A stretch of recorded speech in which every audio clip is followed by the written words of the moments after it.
So we've equipped our machine with an RTX 2080 Ti to see just how far we get.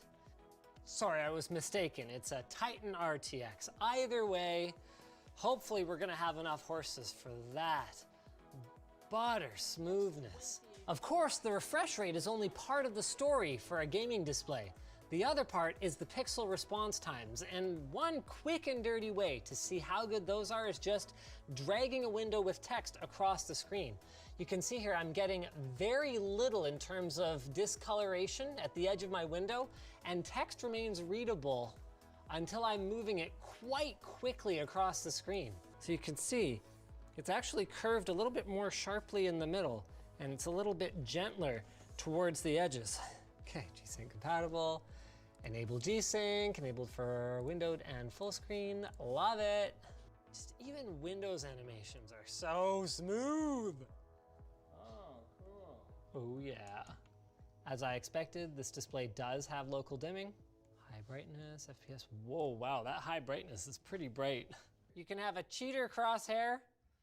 Wow, that is buttery smooth. Running at a locked 240 frames per second. So there'll be no excuses for losing. Man, that's sharp. Now to be clear, at 32 inches, 1440p is not super high pixel density, but it's so much better than 1080. Oh, no, oh no, run away. This is a really nice pre-calibrated sRGB profile. I'm actually really happy with that. A lot of the time on these gaming monitors, you just try to, get rid of any vivid color boost or black equalizer, like whatever nonsense. You just want to see the sRGB values as they were intended by the game developer, and it goes and, vomits a bunch of, bright colors in your face or whatever. But this is great. It's a funny thing.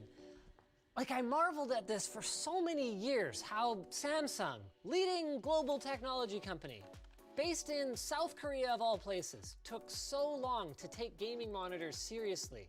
But yet, here we are, and I'm like, this is why I wanted you guys to do this stuff so many years ago, because this is great. The curve is gonna be polarizing for some people, but when it comes to the performance of the panel, I don't think we're gonna see a lot of complaints from owners of this puppy.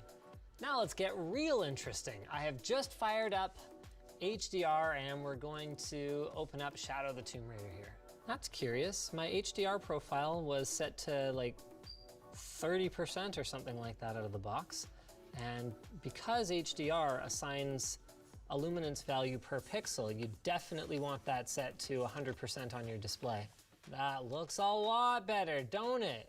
Now, you're not gonna get those dazzling, highlights with, direct sunlight reflecting off of things on a VESA HDR 600 display like you would on a 1000 display, but it still does look notably better than a VESA Display HDR 400 display. As you can see, even with, I am real impressed.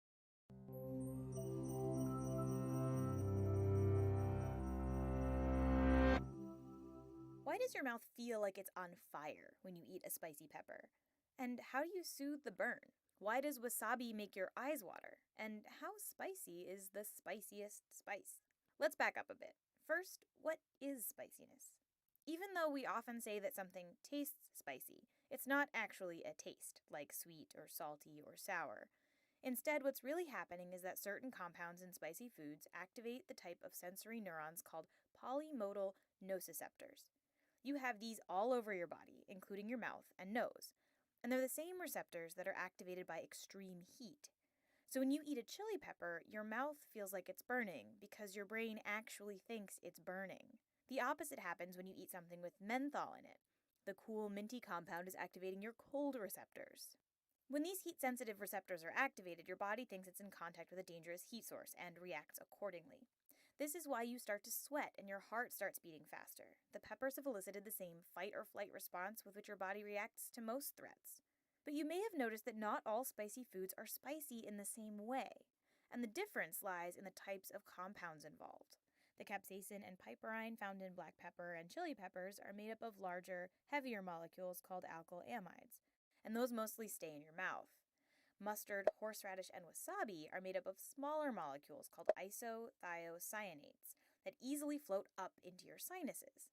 This is why chili peppers burn your mouth and wasabi burns your nose.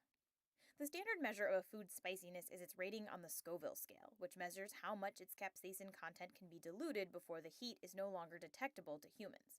A sweet bell pepper gets 0 Scoville heat units, while Tabasco sauce clocks in between 1,200 and 2,400 units. The race to create the hottest pepper is a constant battle, but 2 peppers generally come out on top: the Trinidad Moruga Scorpion and the Carolina Reaper. These peppers measure between 1.5 and 2 million Scoville heat units, which is about half the units found in pepper spray. So why would anyone want to eat something that causes such high levels of pain? Nobody really knows when or why humans started eating hot peppers. Archaeologists have found spices like mustard along with human artifacts dating as far back as 23,000 years ago, but they don't know whether the spices were used for food or medication or just decoration. More recently, a 6,000-year-old crock-pot lined with charred fish and meat also contained mustard. One theory says that humans started adding spices to food to kill off bacteria, and some studies show that spice developed mostly in warmer climates, where microbes also happen to be more prevalent. But why we continue to subject ourselves to spicy food today is still a bit of a mystery. For some people, eating spicy food is like riding roller coasters. They enjoy the ensuing thrill, even if the immediate sensation is unpleasant.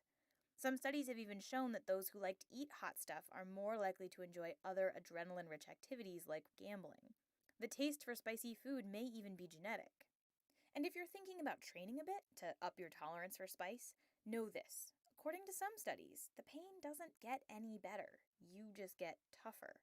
In fact, researchers have found that people who like to eat spicy foods don't rate the burn any less painful than those who don't. They just seem to like the pain more. So torment your heat receptors all you want, but remember, when it comes to spicy food, you're going to get burned.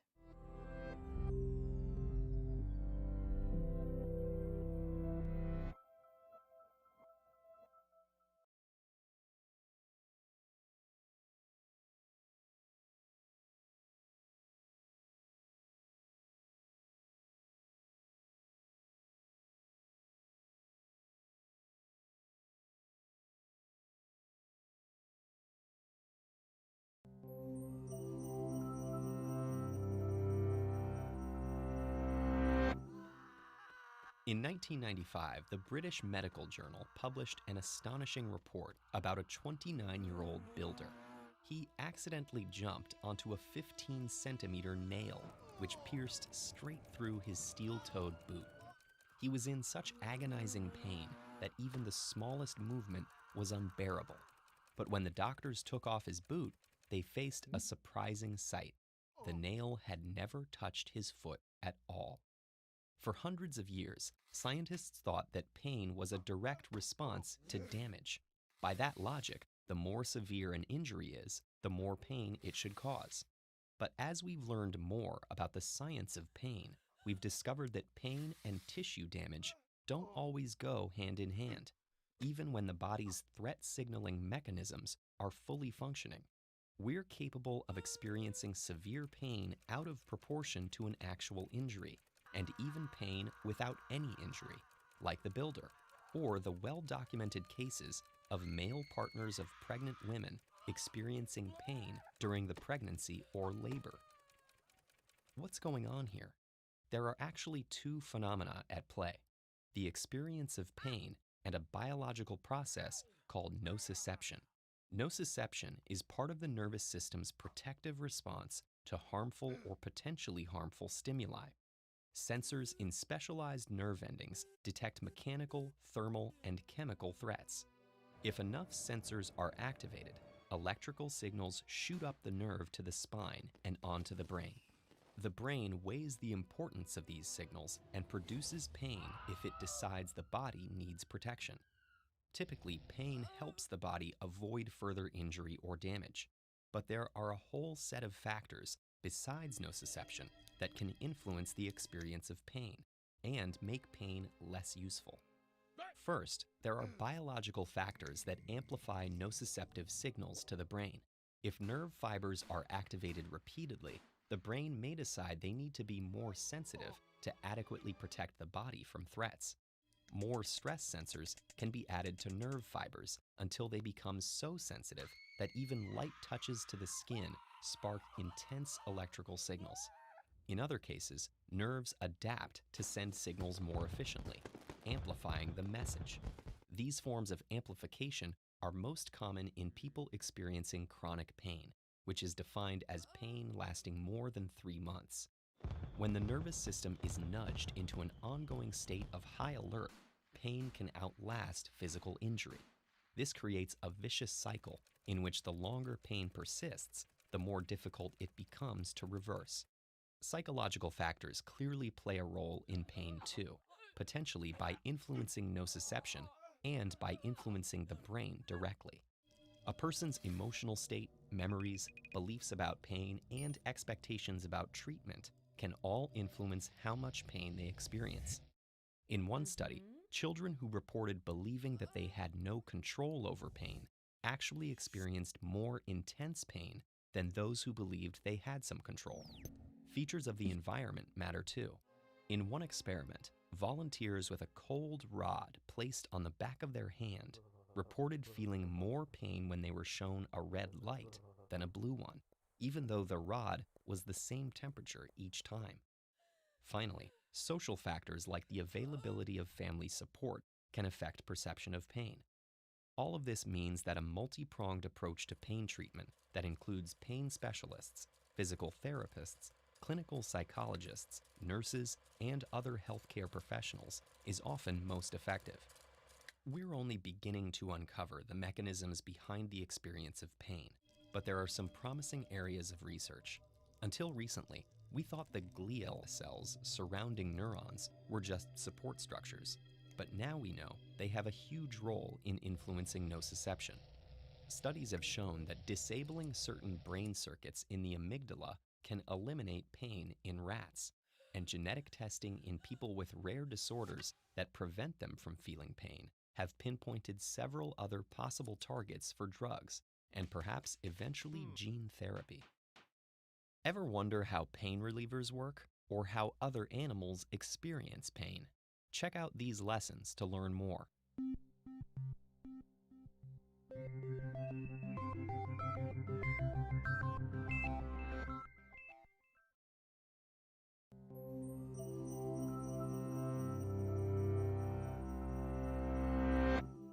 In the 3rd millennium BCE, Mesopotamian kings recorded and interpreted their dreams on wax tablets. 1,000 years later, ancient Egyptians wrote a dream book listing over 100 common dreams and their meanings.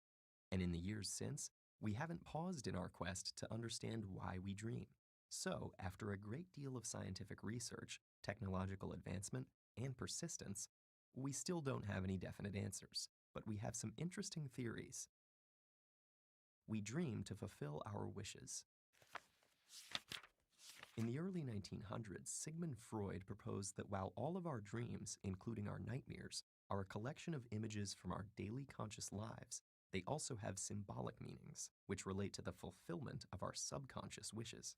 Freud theorized that everything we remember when we wake up from a dream is a symbolic representation of our unconscious primitive thoughts, urges, and desires. Freud believed that by analyzing those remembered elements, the unconscious content would be revealed to our conscious mind, and psychological issues stemming from its repression could be addressed and resolved. We dream to remember. To increase performance on certain mental tasks, sleep is good, but dreaming while sleeping is better. In 2010, researchers found that subjects were much better at getting through a complex 3D maze if they had napped and dreamed of the maze prior to their second attempt. In fact, they were up to 10 times better at it than those who only thought of the maze while awake between attempts, and those who napped but did not dream about the maze. Researchers theorize that certain memory processes can happen only when we are asleep, and our dreams are a signal that these processes are taking place. We dream to forget. There are about 10,000 trillion neural connections within the architecture of your brain. They are created by everything you think and everything you do. A 1983 neurobiological theory of dreaming called reverse learning holds that while sleeping, and mainly during REM sleep cycles, your neocortex reviews these neural connections and dumps the unnecessary ones. Without this unlearning process, which results in your dreams, your brain could be overrun by useless connections, and parasitic thoughts could disrupt the necessary thinking you need to do while you're awake. We dream to keep our brains working.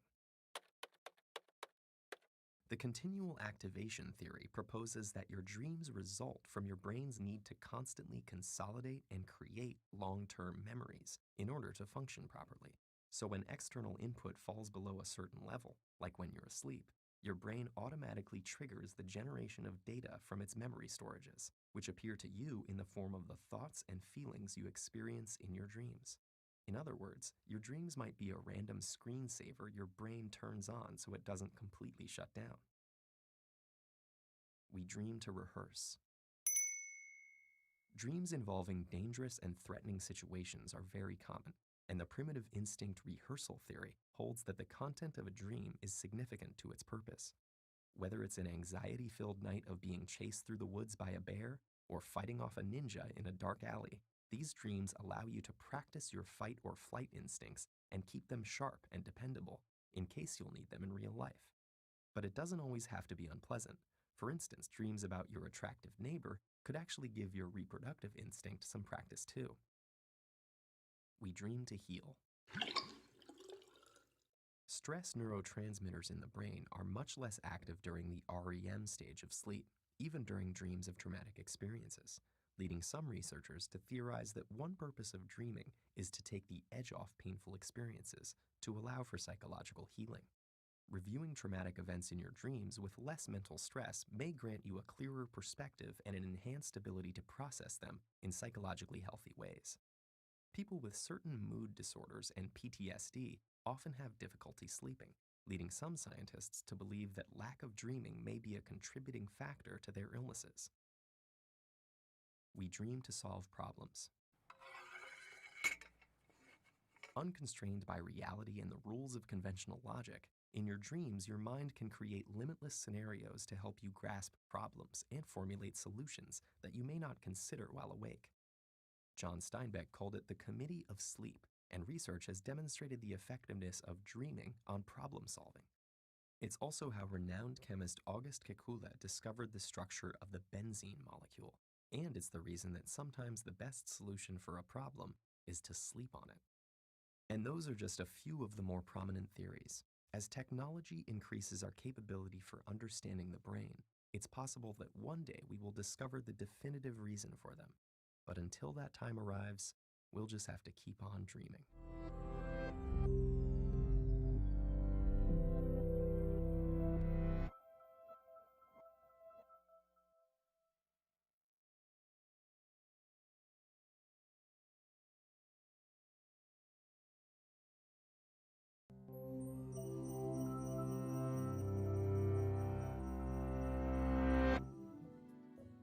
Romantic love.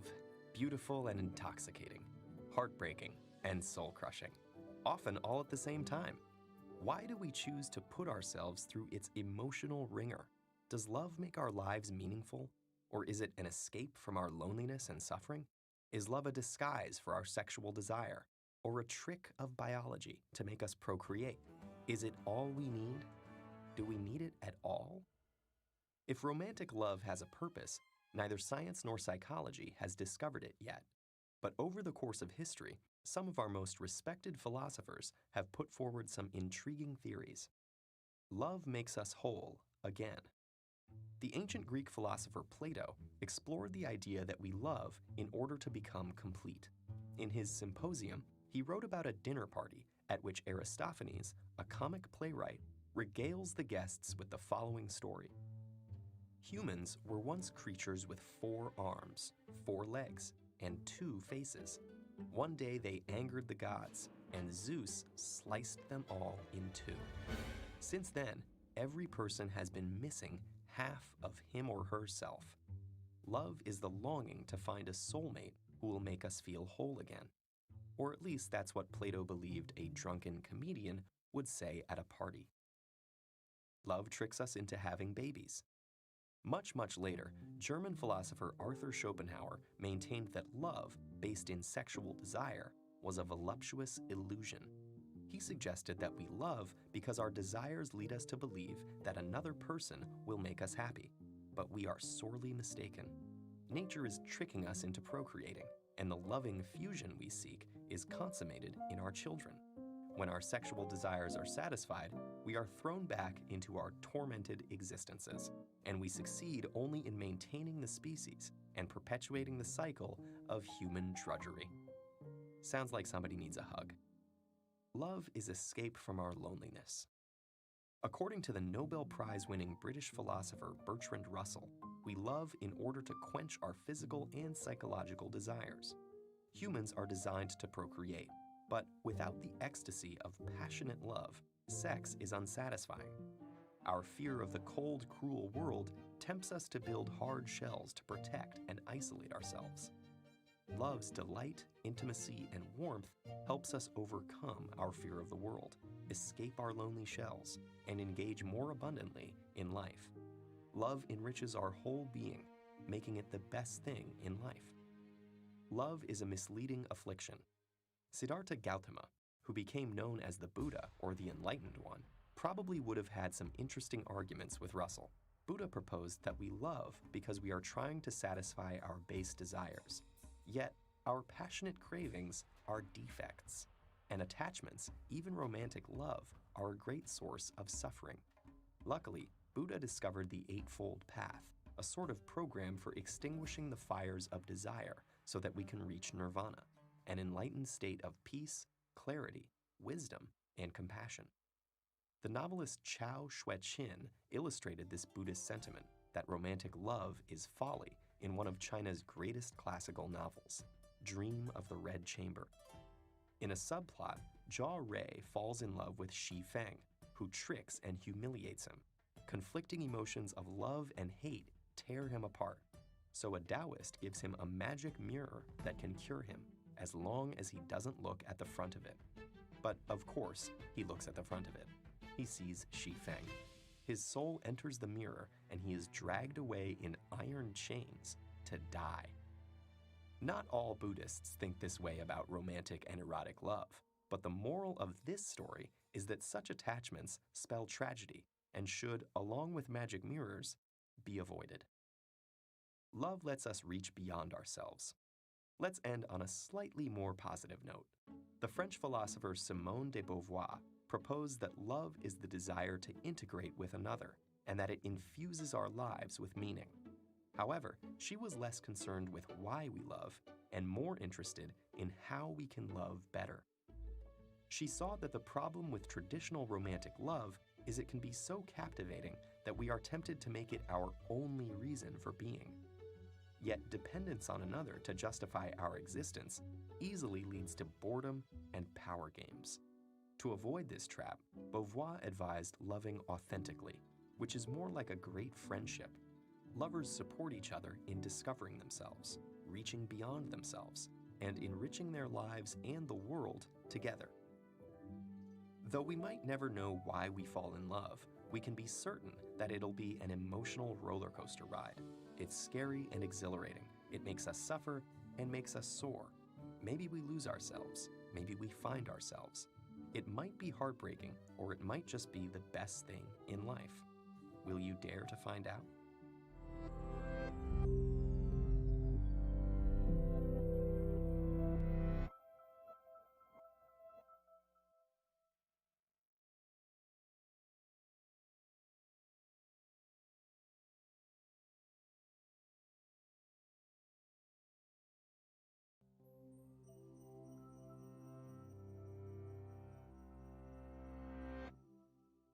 We like to think of romantic feelings as spontaneous and indescribable things that come from the heart. But it's actually your brain running a complex series of calculations within a matter of seconds that's responsible for determining attraction. Doesn't sound quite as poetic, does it? But just because the calculations are happening in your brain doesn't mean those warm, fuzzy feelings are all in your head. In fact, all 5 of your senses play a role, each able to vote for or veto a budding attraction.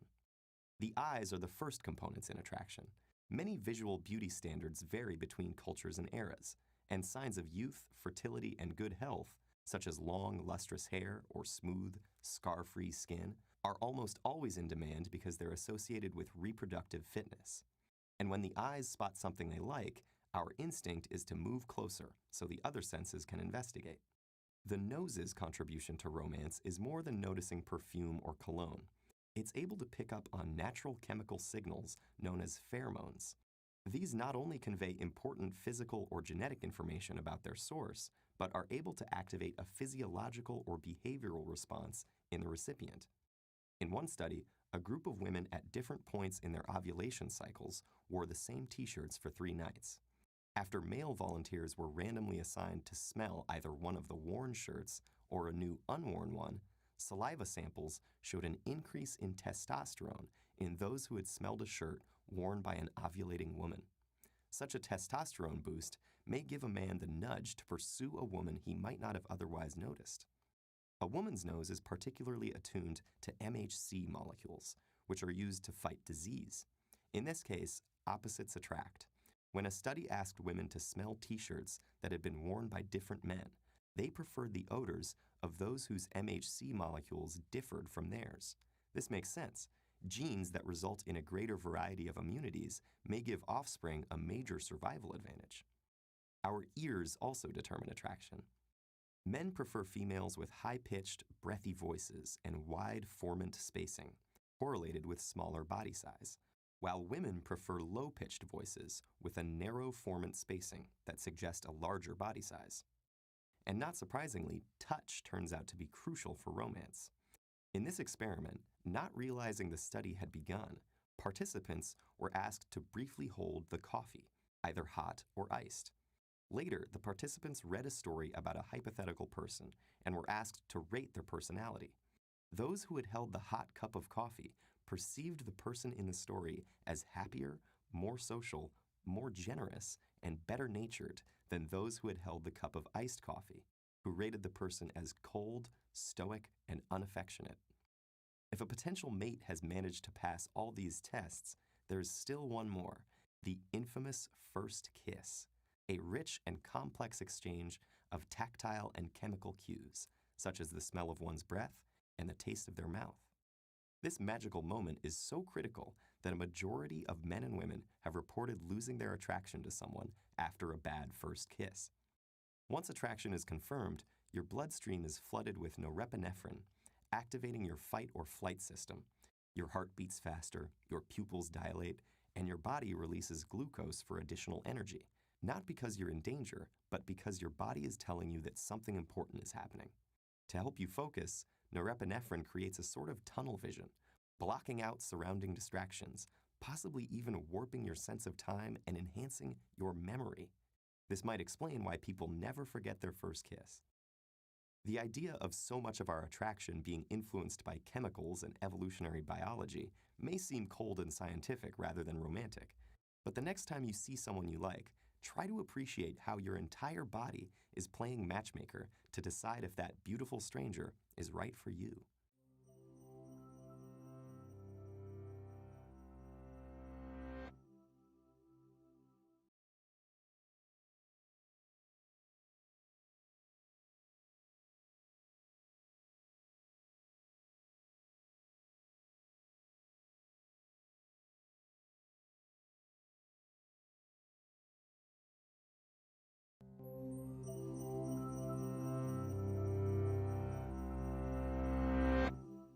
Here are 2 images of a house. There's one obvious difference, but to this patient, P.S., they looked completely identical. P.S. had suffered a stroke that damaged the right side of her brain, leaving her. But to this patient, P.S., they looked completely identical. P.S. had suffered a stroke that damaged the right side of her brain, leaving her unaware of everything on her left side. But though she could discern no difference between the houses, when researchers asked her which she would prefer to live in, she chose the house that wasn't burning. Not once, but again and again. P.S.'s brain was still processing information from her whole field of vision. She could see both images and tell the difference between them. She just didn't know it. If someone threw a ball at her left side, she might duck, but she wouldn't have any awareness of the ball or any idea why she ducked. PS's condition, known as hemispatial neglect, reveals an important distinction between the brain's processing of information and our experience of that processing. That experience is what we call consciousness. We are conscious of both the external world and our internal selves. We are aware of an image in much the same way we are aware of ourselves looking at an image, or our inner thoughts and emotions. But where does consciousness come from? Scientists, theologians, and philosophers have been trying to get to the bottom of this question for centuries without reaching any consensus. One recent theory is that consciousness is the brain's imperfect picture of its own activity. To understand this theory, it helps to have a clear idea of one important way the brain processes information from our senses. Based on sensory input, it builds models, which are continuously updating simplified descriptions of objects and events in the world. Everything we know is based on these models. They never capture every detail of the things they describe, just enough for the brain to determine appropriate responses. For instance, one model built deep into the visual system codes white light as brightness without color. In reality, white light includes wavelengths that correspond to all the different colors we can see. Our perception of white light is wrong and oversimplified, but good enough for us to function. Likewise, the brain's model of the physical body keeps track of the configuration of our limbs, but not of individual cells or even muscles, because that level of information isn't needed to plan movement. If it didn't have the model keeping track of the body's size, shape, and how it is moving at any moment, we would quickly injure ourselves. The brain also needs models of itself. For example, the brain has the ability to pay attention to specific objects and events. It also controls that focus, shifting it from one thing to another, internal and external, according to our needs. Without the ability to direct our focus, we wouldn't be able to assess threats, finish a meal, or function at all. To control focus effectively, the brain has to construct a model of its own attention. With 86 billion neurons constantly interacting with each other, there's no way the brain's model of its own information processing can be perfectly self-descriptive. But like the model of the body, or our conception of white light, it doesn't have to be.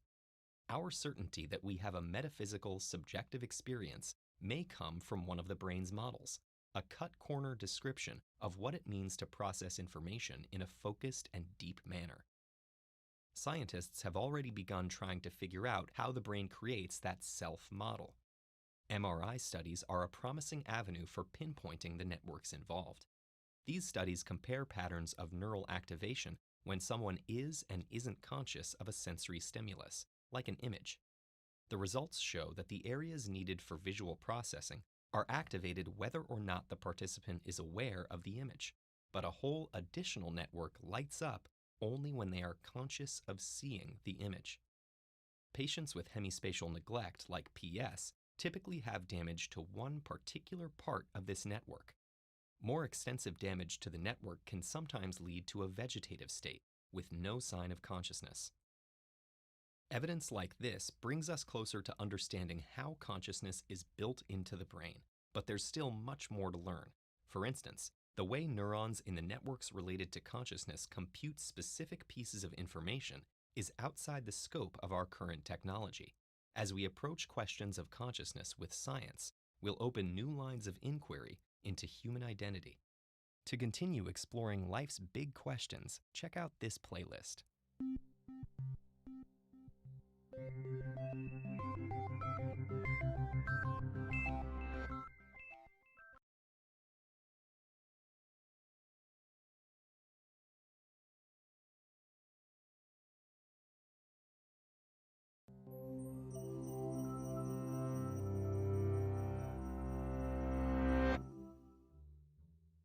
Look at your hand.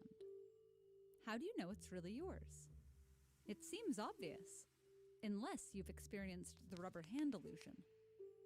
In this experiment, A dummy hand is placed in front of you, and your real hand is hidden behind a screen. Both are simultaneously stroked with a paintbrush. No matter how much you remind yourself the dummy hand isn't yours, you eventually start to feel like it is, and inevitably flinch when it's threatened with a knife. That may just be a temporary trick, but it speaks to a larger truth. Our bodies, the physical, biological parts of us, and our minds, the thinking, conscious aspects, have a complicated, tangled relationship. Which one primarily defines you, or yourself? Are you a physical body that only experiences thoughts and emotions as a result of biochemical interactions in the brain? That would be a body with a mind. Or is there some non-physical part of you that's pulling the strings but could live outside of your biological body? That would be a mind with a body. That takes us to an old question of whether the body and mind are two separate things. In a famous thought experiment, 16th century philosopher René Descartes pointed out that even if all our physical sensations were just a hallucinatory dream, our mind and thoughts would still be there. That, for him, was the ultimate proof of our existence. And it led him to conclude that the conscious mind is something separate from the material body that forms the core of our identity.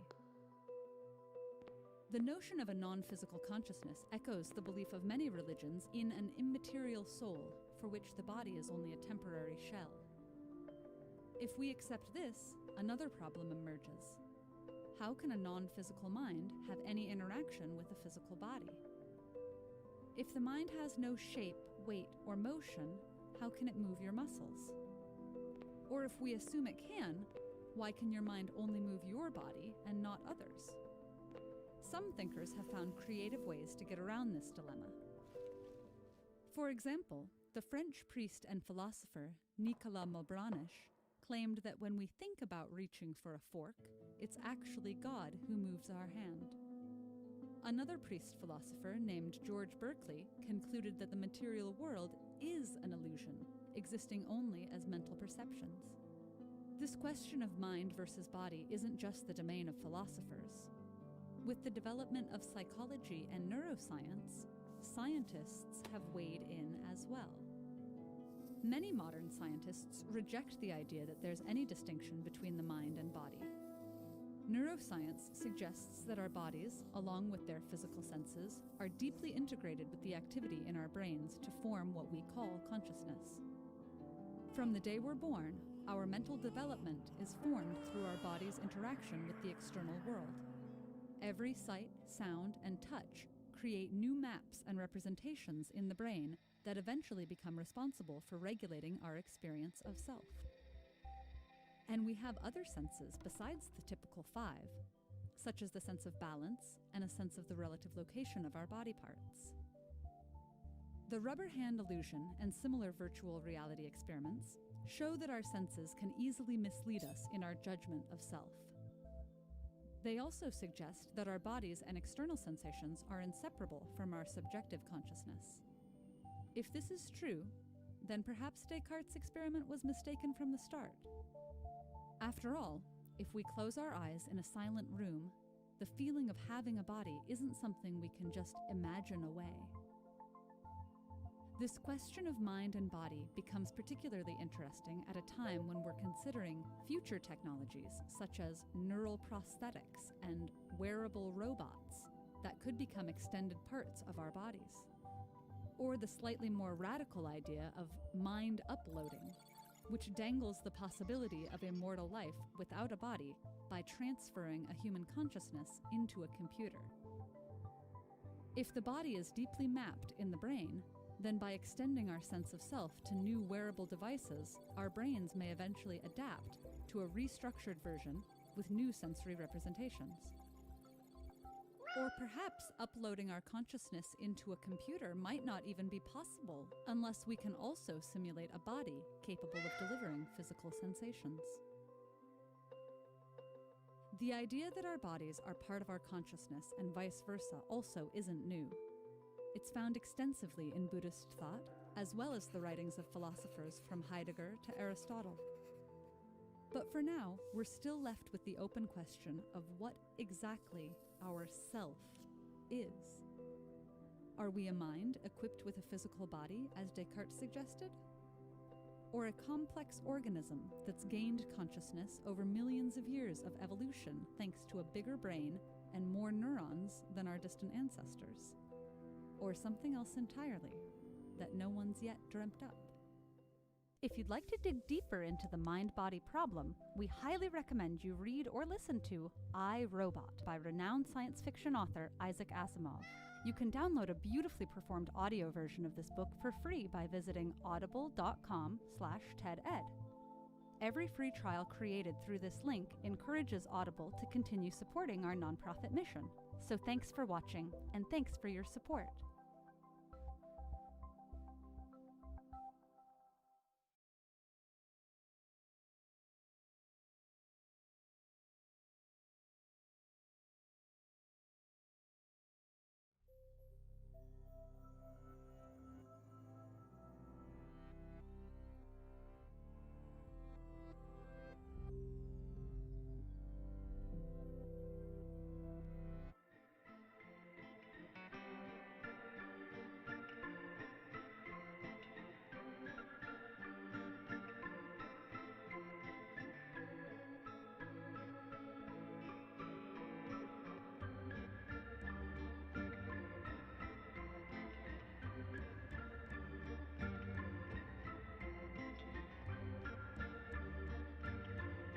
Now, our next speaker has spent his whole career eliciting that sense of wonder.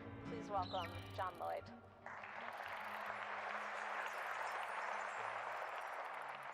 The question is, what is invisible? There's more of it than you think, actually. Everything, I would say, everything that matters, except everything, and except matter. We can see matter, but we can't see what's the matter. We can see the stars and the planets, but we can't see what holds them apart or what draws them together. With matter, as with people, we see only the skin of things. We can't see into the engine room. We can't see what makes people tick, at least not without difficulty. And the closer we look at anything, the more it disappears. In fact, if you look really closely at stuff, if you look at the basic substructure of matter, there isn't anything there. Electrons disappear in a kind of fuzz, and there is only energy. One of the interesting things about invisibility is that things that we can't see, we also can't understand. Gravity is one thing that we can't see and which we don't understand. It's the least understood of all the four fundamental forces, and the weakest, and nobody really knows what it is or why it's there. For what it's worth, Sir Isaac Newton, the greatest scientist who ever lived, he thought Jesus came to Earth specifically to operate the levers of gravity. That's what he thought he was there for. So, bright guy. Could be wrong on that one, I don't know. Consciousness. I see all your faces. I've no idea what any of you are thinking. Isn't that amazing? Isn't it incredible that we can't read each other's minds when we can touch each other, taste each other perhaps if we get close enough, but we can't read each other's minds? I find that quite astonishing. In the Sufi faith, this great Middle Eastern religion, which some claim is the root of all religions, Sufi masters are all telepaths, so they say. But their main exercise of telepathy is to send out powerful signals to the rest of us that it doesn't exist. So that's why we don't think it exists, the Sufi masters working on us. In the question of consciousness and artificial intelligence is really, like the study of consciousness, got nowhere. We have no idea how consciousness works. Not only have they not created artificial intelligence, they haven't yet created artificial stupidity. The laws of physics, invisible, eternal, omnipresent, all-powerful, remind you of anyone? Interesting. I'm, as you can guess, not a materialist, I'm an immaterialist, and I found a very useful new word, agnostic, okay? I'm an agnostic. I refuse to be drawn on the question of whether God exists until somebody properly defines the terms. Another thing we can't see is the human genome, and this is increasingly peculiar because about 20 years ago, when they started delving into the genome, they thought it would probably contain around 100,000 genes. Every year since, it's been revised downwards. We now think there are likely to be only just over 20,000 genes in the human genome. This is extraordinary, because rice, get this, rice is known to have 38,000 genes. Potatoes have 48 chromosomes, 2 more than people, and the same as a gorilla. You can't see these things, but they are very strange. The stars by day, I always think that's fascinating. the universe disappears. The more light there is, the less you can see. Time. Nobody can see time. I don't know if you know this, modern physicists is a big movement in modern physics to decide that time doesn't really exist because it's too inconvenient for the figures. It's much easier if it's not really there. You can't see the future, obviously, and you can't see the past except in your memory. One of the interesting things about the past is you particularly can't see. My son asked me this the other day. He said, "Dad, can you remember what I was like when I was 2?" And I said, "Yes." He said, "Why can't I?" Isn't that extraordinary? You cannot remember what happened to you earlier than the age of 2 or 3, which is great news for psychoanalysts, because otherwise they'd be out of a job, because that's where all the stuff happens. That makes you who you are. Another thing you can't see is the grid on which we hang. This is fascinating. You probably know, some of you, that cells are continually renewed. Skin flakes off, hairs grow, nails, that kind of stuff. But every cell in your body is replaced at some point. Taste buds every 10 days or so. Livers and internal organs take a bit longer. A spine takes several years. But at the end of 7 years, not one cell in your body remains from what was there 7 years ago. The question is, who then are we? What are we? What is this thing that we hang on that is actually us? Atoms, can't see them. Nobody ever will. Smaller than the wavelength of light. Gas, can't see that. Interesting, somebody mentioned 1600 recently. Gas was invented in 1600 by a Dutch chemist called Van Helmont. And it's said to be the most successful ever invention of a word by a known individual. Quite good. He also invented a word called blas, for meaning astral radiation. Didn't catch on, unfortunately. But well done him. Light. You can't see light. When it's dark in a vacuum, if a person shines a beam of light straight across your eyes, you won't see it. It's slightly technical. Some physicists will disagree with this, but it's odd that you can't see the beam of light. You can only see what it hits. Electricity, you can't see that. Don't let anyone tell you they understand electricity. They don't. Nobody knows what it is. You probably think the electrons in an electric wire move instantaneously down a wire, don't you, at the speed of light when you turn the light on? They don't. Electrons bumble down the wire about the speed of spreading honey, they say. Galaxies, 100 billion of them estimated in the universe. 100 billion. How many can we see? 5. 5 out of the 100 billion galaxies with the naked eye, and one of them is quite difficult to see unless you've got very good eyesight. Radio waves, there's another thing. Heinrich Hertz, when he discovered radio waves in 1887, he called them radio waves because they radiated. Somebody said to him, "Well, what's the point of these, Heinrich? What's the point of these radio waves that you've found?" And he said, "Well, I've no idea, but I guess somebody will find a use for them someday." The biggest thing that's invisible to us is what we don't know. It is incredible how little we know. Thomas Edison once said, "We don't know 1% of 1/1,000,000th about anything." And I've come to the conclusion, because you asked this other question, what's another thing we can't see? The point, most of us. What's the point? The point, what I've got it down to, is there are only 2 questions really worth asking. Why are we here? And what should we do about it while we are? To help you, I've got 2 things to leave you with from 2 great philosophers, perhaps 2 of the greatest philosopher thinkers of the 20th century, one a mathematician and engineer, and the other a poet. The first is Ludwig Wittgenstein, who said, "I don't know why we are here, but I'm pretty sure it's not in order to enjoy ourselves." He was a cheerful bastard, wasn't he? And secondly and lastly, W.H. Auden, one of my favorite poets, who said, "We are here on earth to help others. What the others are here for, I've no idea."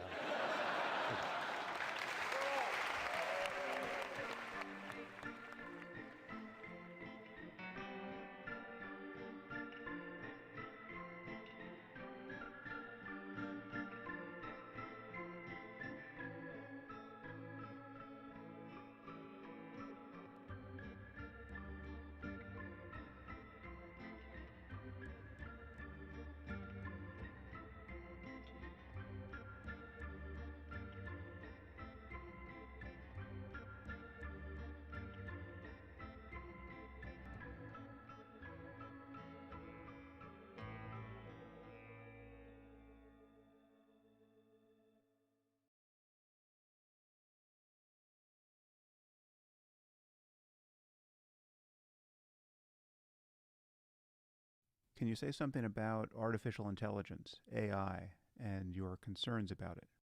Yeah, well, this is a very interesting topic. The question of how to build artificial intelligence that isn't going to destroy us is something that I've only begun to pay attention to, and it is a rather deep and consequential problem. I went to a conference in Puerto Rico focused on this issue, organized by the Future of Life Institute, and was brought there by a friend, Elon Musk, who no doubt many of you have heard of. And Elon had recently said publicly that he thought AI was the greatest threat to human survival, perhaps greater than nuclear weapons, and many people took that as an incredibly hyperbolic statement. Now, knowing Elon and knowing how close to the details he's apt to be, I took it as a very interesting diagnosis of a problem, but I wasn't quite sure what I thought about it because I hadn't really spent much time focusing on the progress we've been making in AI and its implications. So I went to this conference in San Juan, held by and for the people who were closest to doing this work. This was not open to the public. I think I was one of maybe 2 or 3 interlopers there who just hadn't been invited but sort of got himself invited. And what was fascinating about that was that this was a collection of people who were very worried, like Elon and others who felt that this is, we have to find some way to pull the brakes, even though that seems somewhat hopeless, to the people who were doing the work most energetically and most wanted to convince others not to worry about having to pull the brakes. And what was interesting there is that what I heard outside this conference and what you hear, let's say, on edge.org or in general discussions about the prospects of making real breakthroughs in artificial intelligence, you hear a time frame of 50 to 100 years before anything terribly scary or terribly interesting is going to happen. In this conference, that was almost never the case. Everyone who was still trying to ensure that they were doing this as safely as possible was still conceding that a time frame of 5 or 10 years admitted of rather alarming progress. And so when I came back from that conference, the EDGE question for 2015 just happened to be on the topic of AI, so I wrote a short piece distilling what my view now was. Perhaps I'll just read that. It won't take too long, and hopefully it won't bore you. Can we avoid a digital apocalypse? It seems increasingly likely that we will one day build machines that possess superhuman intelligence. We need only continue to produce better computers, which we will unless we destroy ourselves or meet our end some other way. We already know that it's possible for mere matter to acquire, quote, general intelligence, the ability to learn new concepts and employ them in unfamiliar contexts, because the 1,200 cc's of salty porridge inside our heads has managed it. There's no reason to believe that a suitably advanced digital computer couldn't do the same. It's often said that the near-term goal is to build a machine that possesses, quote, human-level intelligence. But unless we specifically emulate a human brain, with all its limitations, this is a false goal. The computer on which I'm writing these words already possesses superhuman powers of memory and calculation. It also has potential access to most of the world's information. Unless we take extraordinary steps to hobble it, any future artificial general intelligence, known as AGI, will exceed human performance on every task for which it is considered a source of intelligence in the first place.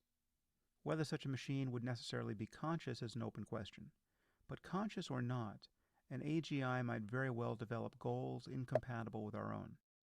Just how sudden and lethal this parting of the ways might be is now a subject of much colorful speculation. So just to make things perfectly clear here, all you have to grant to get your fears up and running is that we will continue to make progress in hardware and software design unless we destroy ourselves some other way, and that there's nothing magical about the wetware we have running inside our heads, and that an intelligent machine could be built of other material. Once you grant those two things, which I think everyone who has thought about the problem will grant, I can't imagine a scientist not granting that, one, we're going to make progress in computer design unless something terrible happens, and two, that there's nothing magical about biological material where intelligence is concerned. Once you've granted those two propositions, you now will be hard-pressed to find some handhold with which to resist your slide into real concern about where this is all going. So back to the text. One way of glimpsing the coming risk is to imagine what might happen if we accomplished our aims and built a superhuman AGI that behaved exactly as intended. Such a machine would quickly free us from drudgery and even from the inconvenience of doing most intellectual work. What would follow under our current political order? There's no law of economics that guarantees that human beings will find jobs in the presence of every possible technological advance. Once we built the perfect labor-saving device, the cost of manufacturing new devices would approach the cost of raw materials. Absent a willingness to immediately put this new capital at the service of all humanity, a few of us would enjoy unimaginable wealth, and the rest would be free to starve. Even in the presence of a truly benign AGI, we could find ourselves slipping back to a state of nature, policed by drones. And what would the Russians or the Chinese do if they learned that some company in Silicon Valley was about to develop a superintelligent AGI? This machine would, by definition, be capable of waging war, terrestrial and cyber, with unprecedented power. How would our adversaries behave on the brink of such a winner-take-all scenario? Mere rumors of an AGI might cause our species to go berserk. It is sobering to admit that chaos seems a probable outcome, even in the best-case scenario, in which the AGI remained perfectly obedient. But of course we cannot assume the best-case scenario. In fact, quote, the control problem, the solution to which would guarantee obedience in any advanced AGI, appears quite difficult to solve. Imagine, for instance, that we build a computer that is no more intelligent than the average team of researchers at Stanford or MIT. But because it functions on a digital timescale, it runs 1,000,000 times faster than the minds that built it. Set it humming for a week and it would perform 20,000 years of human-level intellectual work. What are the chances that such an entity would remain content to take direction from us? And how could we confidently predict the thoughts and actions of an autonomous agent that sees more deeply into the past, present, and future than we do? The fact that we seem to be hastening towards some sort of digital apocalypse poses several intellectual and ethical challenges. For instance, in order to have any hope that a superintelligent AGI would have values commensurate with our own, we would have to instill those values in it, or otherwise get it to emulate us. But whose values should count? Should everyone get a vote in creating the utility function of our new colossus?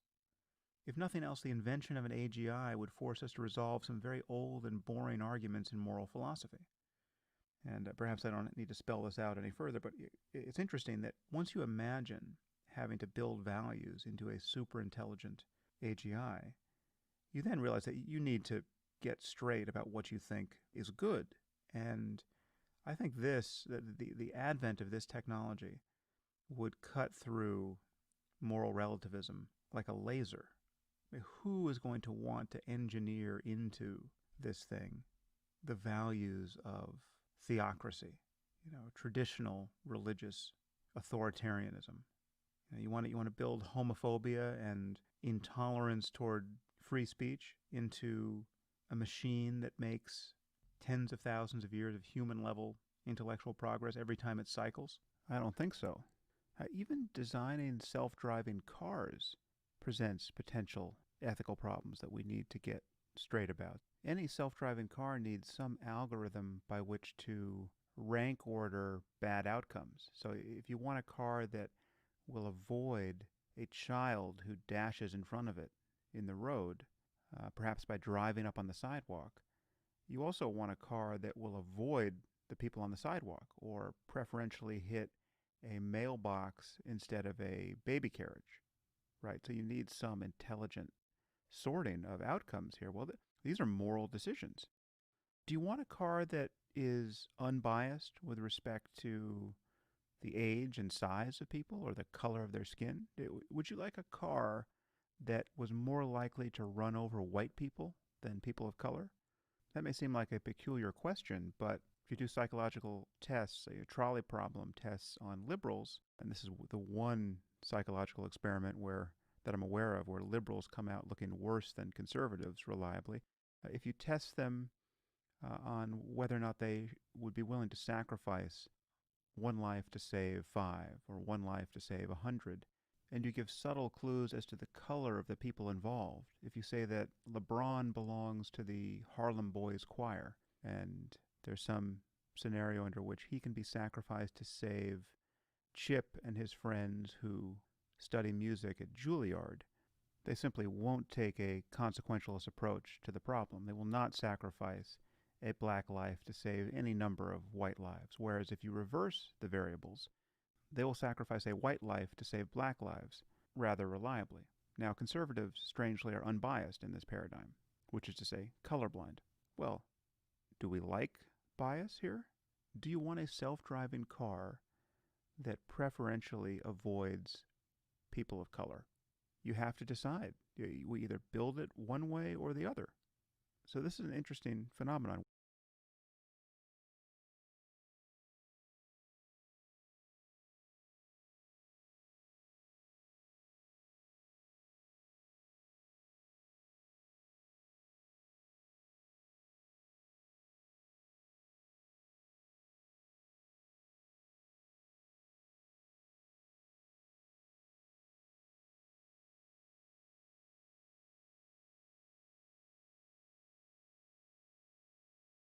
No worries.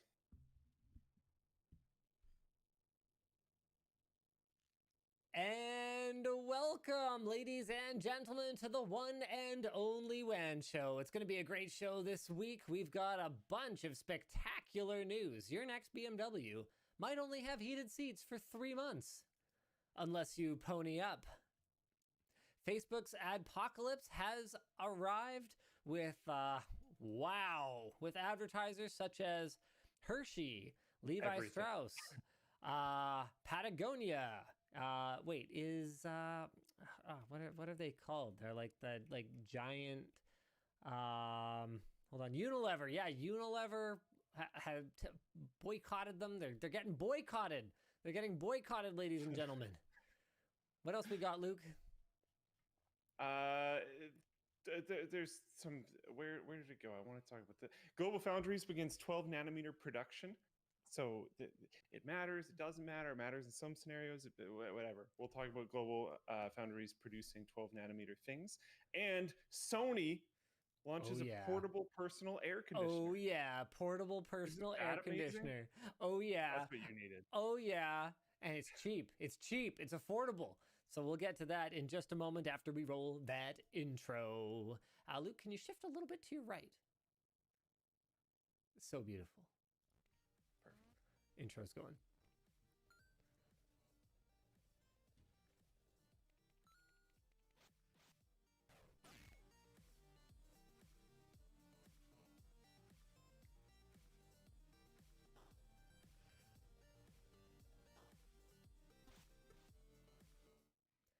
We clearly have no choice but to jump right into this Sony personal portable air conditioner. So the source is William CLL on the forum, who says, would you look at this? Just in time for summer. Hold on a second. I got to find just the right spot to put this on this page so I don't accidentally show something I shouldn't. Hey, there it is. Just in time for summer, the Rion Pocket was announced for crowdfunding in July of last year, and Sony claims that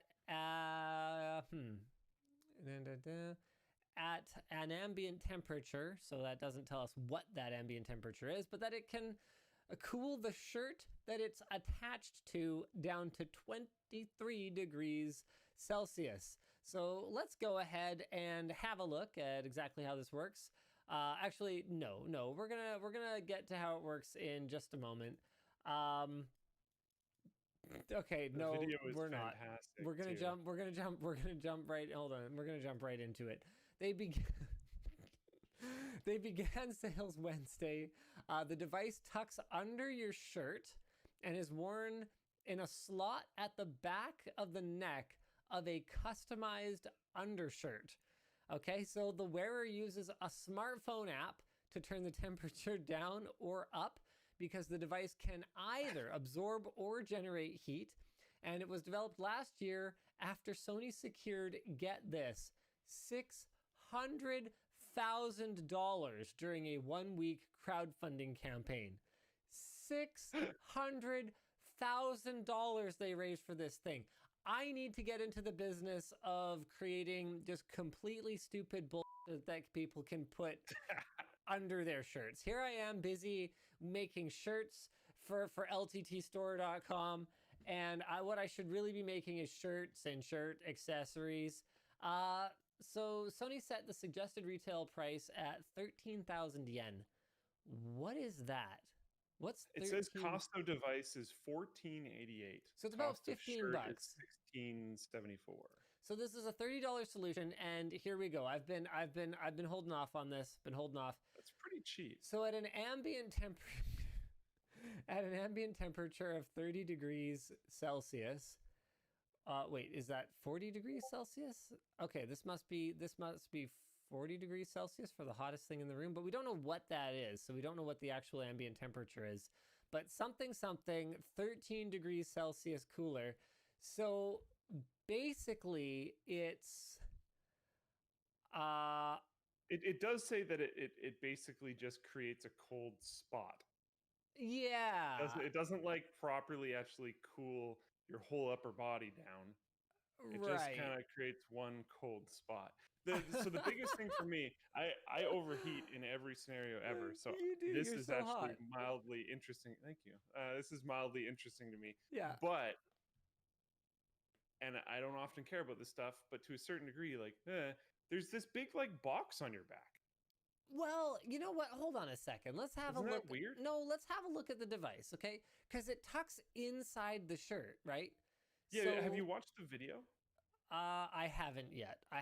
I was gonna play the video on the show. I wanted to. I've already heard about this, and I remember the original crowdfunding campaign. When I looked at this thing, I was like, "That's just a tech." And then I think we might have even covered it on the WAN show back when this was happening. But I think we just kind of moved on pretty quickly because it completely didn't matter. Sorry, 1 second. I just need to send a little common sense reminder to someone.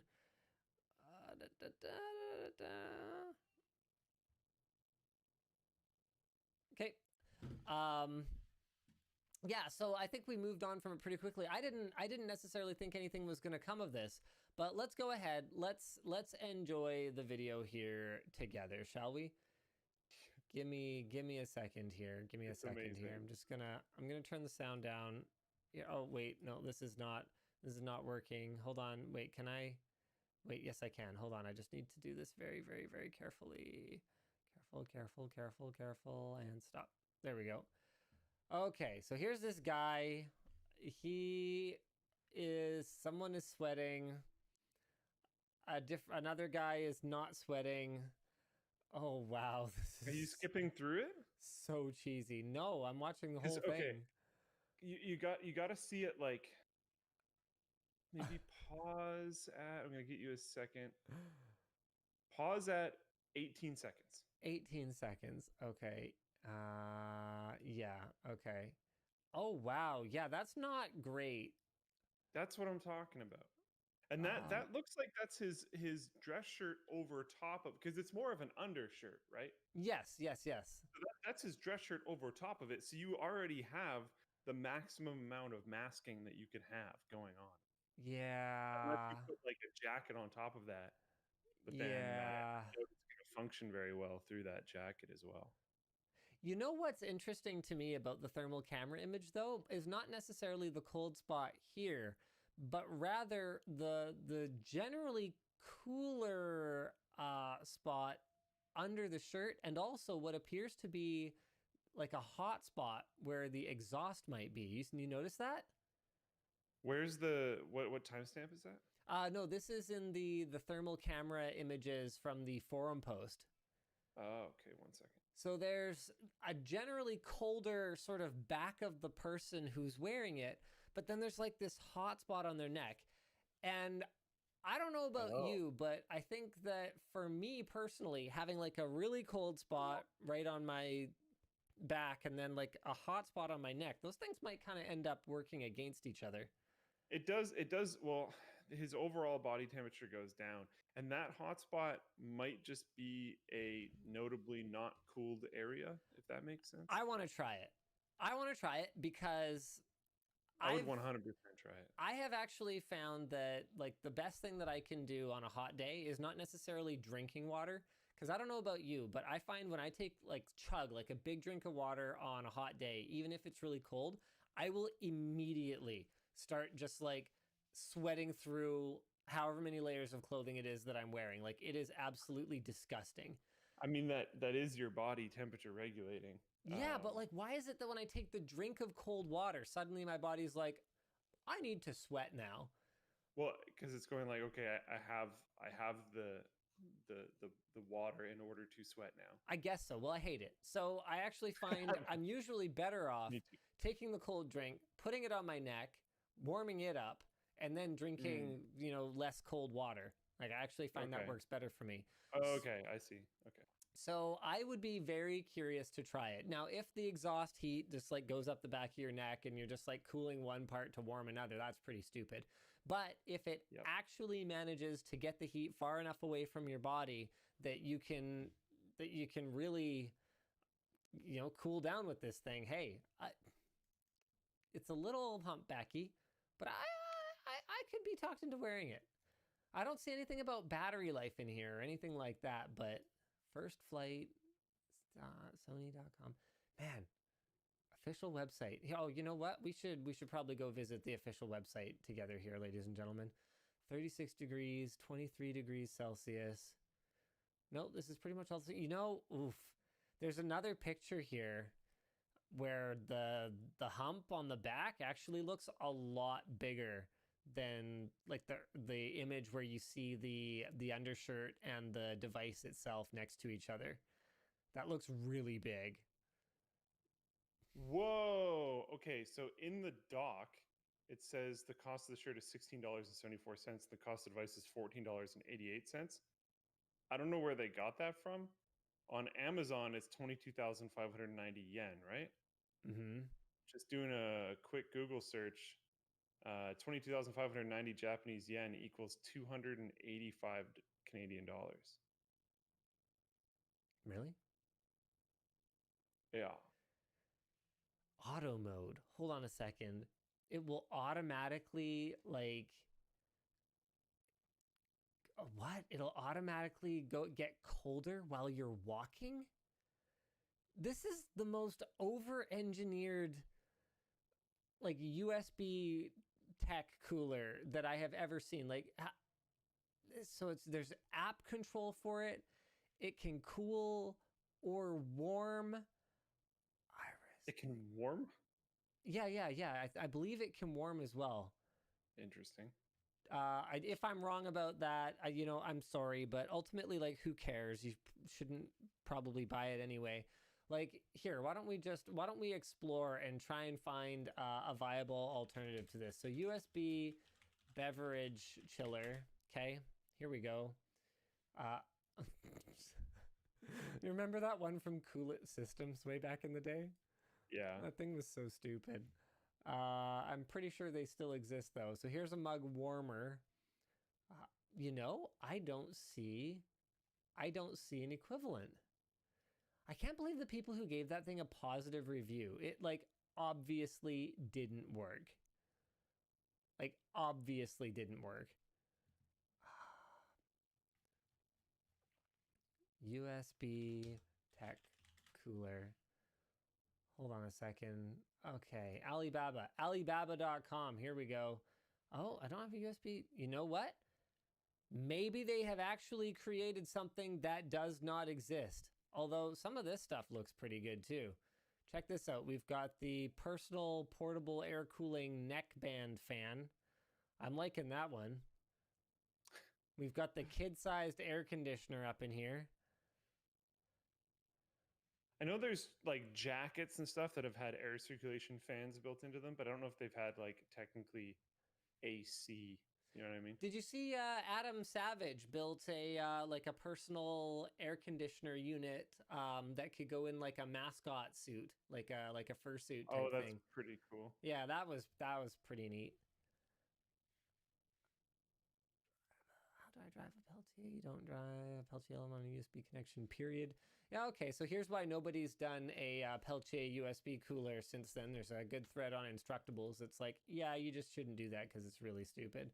So that's fair. So I guess Sony had to do some pretty some pretty fancy engineering in order to bring this thing to life, but maybe they shouldn't have. So why don't we go ahead and move on to our next big topic for the day, which is... I have no idea how the dock got the prices that it got. I'm not worried about it. Your next BMW might only have heated seats for 3 months. This was posted by White Brownie on the forum. We called this. I mean, it's already a thing. Like, Tesla is already including features in the car that you then activate, later on down the line, whether it's their autonomous driving. I forget what, I have a friend who has a Model 3, and he was telling me about a feature that, rear heated seats, I believe is a DLC. So he was like, yeah, I found out the hardware is already there. And it's just like you have to pay to unlock it or whatever. I'm like, really? So here you go. After charging for access to CarPlay on a subscription basis, holy smokes, I didn't even realize it was a subscription basis. BMW has mentioned during a VR presentation that the new BMW Digital Key service will enable software updates to existing and future models based on BMW Operating System 7. Crucially, many options are now available as services, with specific mentions of adaptive cruise control, automatic high beams, heated seats. Really? A pay monthly? I'm happy to be, right about things like this, I guess, but I am so angry that that they can't, that it's not enough to pay, $30,000 or whatever it costs for whatever BMW car, 40,000. I don't know what a BMW costs. I never cared.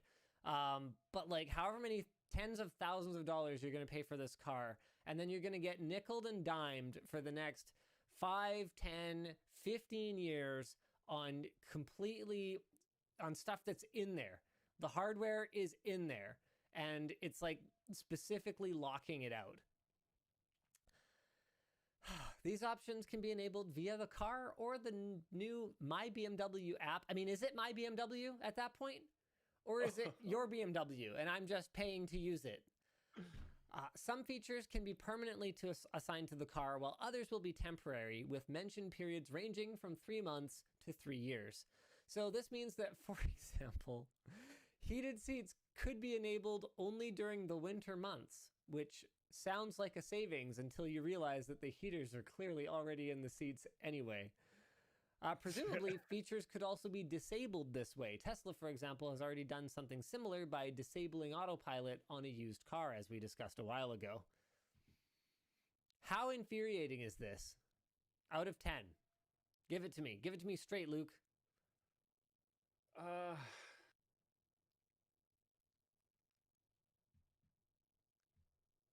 I don't know. I think we'll see over time, because if it's done through the app, it probably doesn't go with the car, right? So if it doesn't go with the car, then it would erode the resale value of the car potentially. Mm-hmm. Or they are shrinking their product stack, sort of, if that makes sense. Because they'll sell less variants of cars. Yeah. Because all the cars will have the stuff in it. Yep. So you simplify the number of actual discrete SKUs that the dealers need to carry on the lot. So far, I've heard only justifications that are good for BMW, though. Oh yeah, for sure. Outside of that, you got to give me a number, Luke. I want your number. How infuriating? Yeah. How infuriating is this? I think it depends on how much this stuff costs. Because does it? Why? Why does it matter? Yeah, I think it does. Why does it matter? Because if they make it so that over the course of, let's say, do we know what's the average time someone owns a new car for? I have no idea, because I don't think that. I only bought a new car once in my life, and B, I'm only 3 or 4 years into owning it, so I have absolutely no context for it whatsoever. I do remember reading an interesting article about how it's more common for millionaires to drive like an older vehicle than it is for people who are in like a significantly lower tier of wealth. So it's almost like It's actually not surprising. like they kind of like outgrow a car as a status symbol, and it becomes just like, yeah, well, what, like, yeah, I don't know, it's a car or whatever, you know, like check out my yacht, you know what I mean? Like, Sure. Okay. like the penis measuring is less about something that rolls and more about something that floats, you know? Yeah. Um, Well, I just looked it up. Apparently, in 2017, it was determined that average length of car ownership was 79.3 months, or nearly 7 years. So, if you would end up saving money, which now that I know that You it's 7 won't. years, I highly doubt, you won't. then that would be cool. But again, now that I know the average time is 7 years, I seriously doubt it. And I suspect that this is just a one on top of the other cost saving measure from BMW and everyone else, where they want to have less variance in their models and they want to make more money over time. And they probably want to be able to make money from people that buy the car off someone secondhand. You know what's going to happen? You know what's going to happen? Because it's this is, I'm calling it right now. I'm calling it right now. The incumbent car manufacturers feel threatened right now. They feel threatened by Tesla. They feel threatened by new upstart manufacturers that, quite frankly, like the car industry is going through a period of massive disruption right now.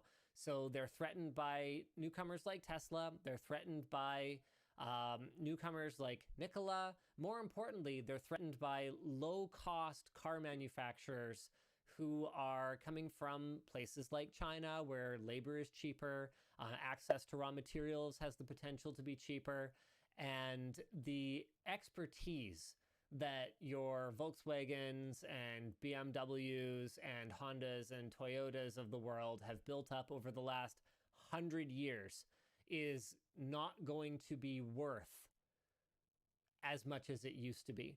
I think they feel very threatened because the internal combustion engine is still going to exist for a very, very long time, in much the same way that, a satellite phone still exists. Like, there's going to be a point in the future where it's just all battery powered. That's going to happen. So what's happening, what I'm predicting now, what I'm calling right now, is that they feel threatened and they're finding ways to extract more profit out of the customers that they can retain over the next 5, 10, 50 years. Linus talking about something he has no idea on. Lol. No, actually, this is going to happen, but you believe whatever it is that you believe. And then what's going to happen is they're going to introduce these consumer unfriendly policies, like charging a subscription fee in order to access features that are built into the hardware of the vehicle. And Chinese manufacturers are going to come in at a fraction of the price. They're going to start out worse. We've seen it happen with Japanese cars, even going back quite a few decades at this point, but they came in kind of sucking, but being lower cost compared to the incumbent North American car makers. And then over time, they grabbed market share by being cheap. And then they used that market share and that volume of sales to improve their quality and eventually took over. Now we're going to see the same thing happen, but it's going to be cheap Chinese electric cars.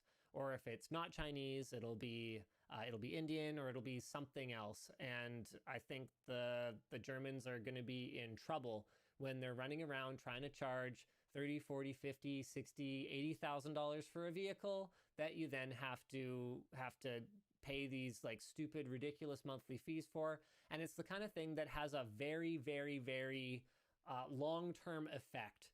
So yeah, it might not impact them for the next 7 years or even 14 years. And I chose those numbers because you were saying it was about 7 years was the life cycle of a car for a brand new owner. Is that right, Luke? That was the average? Yeah. So it might not affect your car purchase you've already made, and it might not even affect the next one you make. But at some point, you're gonna get mad about it. You're gonna say, this is ridiculous, and you're just not gonna do it anymore. So good luck with that, you guys. Does it feel like a death throw? A little bit, yeah. Like it really does. It feels like one of those early, like one of those desperation moves where it's like, we need to survive. We need to turn our cars into cars as a service. But that's not going to happen. What's going to actually happen is cars as a service is going to be more of a fleet ownership thing.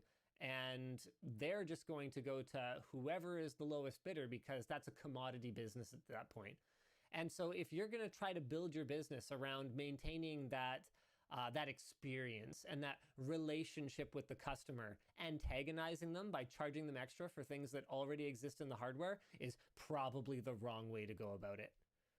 Yeah. Some people in chat are saying that they don't think that the cost of the hardware inside the car will be subsidized. I think it probably will be to a certain degree on the high end, if that makes sense. So like, I suspect the high-end cars cost will go down a little bit, but I suspect the low-end cars cost will go up a little bit, and they'll probably find a way to make it so that they don't really lose money on the hardware and they're able to charge subscriptions overall. Yeah. Out of principle, I will not buy a car that has a subscription fee to use there. I'm saying it right now. I will not. What if there's no options? What if there's no options other than that? What if every single car requires some form of subscription? And because so I don't think they'll all do it. There's no way. What if like something in the car has a subscription, but you don't care about it? But then I'm implicitly supporting this business, aren't I? Yeah. Not even implicitly. I am explicitly supporting that business. If it becomes the norm that like every car has some form of subscription thing in it. What do you think? Also, someone in chat said just jailbreak it. What do you think about that? Hacking cars is already a thing. It is Hacking already a cars thing. For the benefit of the user, I don't think is a thing yet. That's a thing. That's a thing. There's a Canadian company that was offering Tesla's, what's it called? I don't know. It's some kind of performance boost thing on the Model 3. They were offering it at half the price of the Model 3. Now, I'm going to say that I think that that's fairly... selling hacks. Selling hacks is probably not going to take off the way that these guys hope it might. But in terms of, jailbreaking / rooting, I would be supportive of something like that if it weren't for my discomfort around the amount of autonomy that future cars are going to have and how that might impact it. I mean, what if it was not implemented quite correctly and it caused some kind of system malfunction and you run over a lady walking her dog? That's a life ending / life altering thing. And I just, maybe I'm just being paranoid, but I don't think that when it comes to a motor vehicle that I would be interested in any kind of like hacky feature alteration, honestly. I don't know if that was your original question. No, it kind of was. I suspect that type of reasoning will be why they will be able to hold on their grip to their subscription model. We've got a couple good examples. Hold on, Luke. Let me jump in here really quick. We've got a couple good examples of things that already exist as options in cars. So OnStar is an example of a service where the hardware is in the car, but you don't get it unless you subscribe to it. That's fair, but OnStar is, in my opinion, not an applicable example because OnStar has actual like concierge service, like people that you can call and talk to, when you need help after an accident or whatever. And my understanding is that some of that monthly cost would actually go towards maintaining a cellular service subscription, which is something that, for better or for worse, is something that we have to pay for on a monthly basis. That's just like how that works. There's no, you know, just like government subsidized, you know, everybody has a basic cellular connection thing. So that's one example. Another example is Sirius XM Radio. So that, again, I don't feel is an applicable example because here you are actually licensing access to content. So to me, that's more like a subscription to YouTube Music or Spotify. And it's not literally sending power that you are generating through fuel to a device in your car. It's more than that. Yeah. So I disagree. I disagree with those examples. I don't think those are the same thing. Yeah. Someone brought up a really interesting point in the YouTube chat about how modifying or, you know, jailbreaking your car could have insurance implications. And that's a really great point. And I could 100% see that happening, even if the modification that I made did not in any way affect the safety of the vehicle. If, you know, knock on wood, if something were to happen and my insurance didn't cover me, you know, all of a sudden I could be on the hook for paying. I mean, it is very easy for an insurance claim to be $1 million, $2 million, $5 million. You know, you could end up in a situation where because you know, wanted to go a little faster and didn't feel like paying Tesla the money, your insurance is invalidated and you're in debt for the entire rest of your life.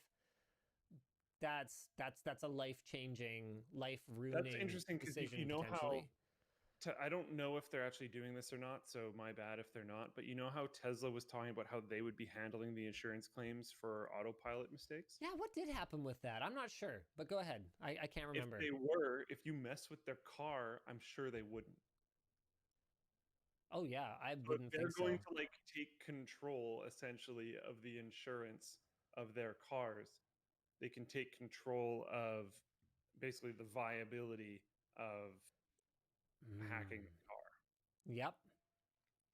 Yep. Another really interesting point, this is again in the YouTube chat, is, you know, one thing that offends, hold on, where are you? Okay, sorry, I didn't catch your name. Oh, R Potter TGT16, terrible username. Try better. One thing that they brought up was heated seats are heavy and reduce gas mileage. I don't want to lug those around if I can't use them. That's a great point because not only is there just the offensiveness of buying hardware that you don't get to use unless you buy it again, but there's the wastefulness, and not just the wastefulness of including those materials in the seats in the first place, but the wastefulness of just burning gas to carry around weight that you are never going to use. Yep. Kind of brutal. I hate it. So there you go. I'm saying it now. I will not buy a car that has a monthly subscription fee for features that I consider to be hardware. If there's will you just buy like super old cars at that point? Like say we're 20 years in the future. These cars became an absolute norm 5 years from now. So you have to buy 15-year-old cars. Would you do that? Okay, I want to say 5 years after that, you'd buy a 20-year-old car. I want to say yes. I want to say yes, but I also told myself I'd never buy DLC, and I did buy a couple DLCs for Anno 1800. With that said, they are like completely new regions that were designed. They're not just like dumb skins or whatever. And I've put a lot of hours into the game, and these are exactly the kinds of justifications that have people spending $150, $200 on a game these days, which is brutal. To be fair, does it feel more like expansion-y? It does feel more like an expansion pack, which I have bought before, and I don't inherently object to. And I did follow my expansion pack policy in the sense that I waited for all the DLCs to be done and wrapped up, so that I know that there's one final price that I'm paying for the entire rest of the content that goes with that game. So I didn't like buy one season's pass and then another season's pass. I waited until the comprehensive season's pass was available that includes everything forever, and I got that one and includes everything that was ever out before and everything that's coming after that. EDC Forum A said that we missed the mark on the lower manufacturing costs of streamlining the production of the seats so that they all just contain the heated seats. So that's a fair point. That is a very fair point because it simplifies the product stack and saves something. Like it adds efficiency there.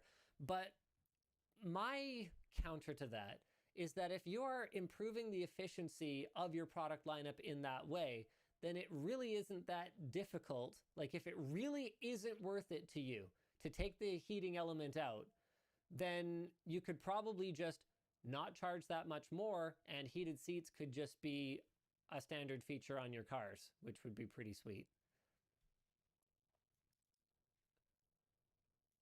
That's not very capitalist, Linus.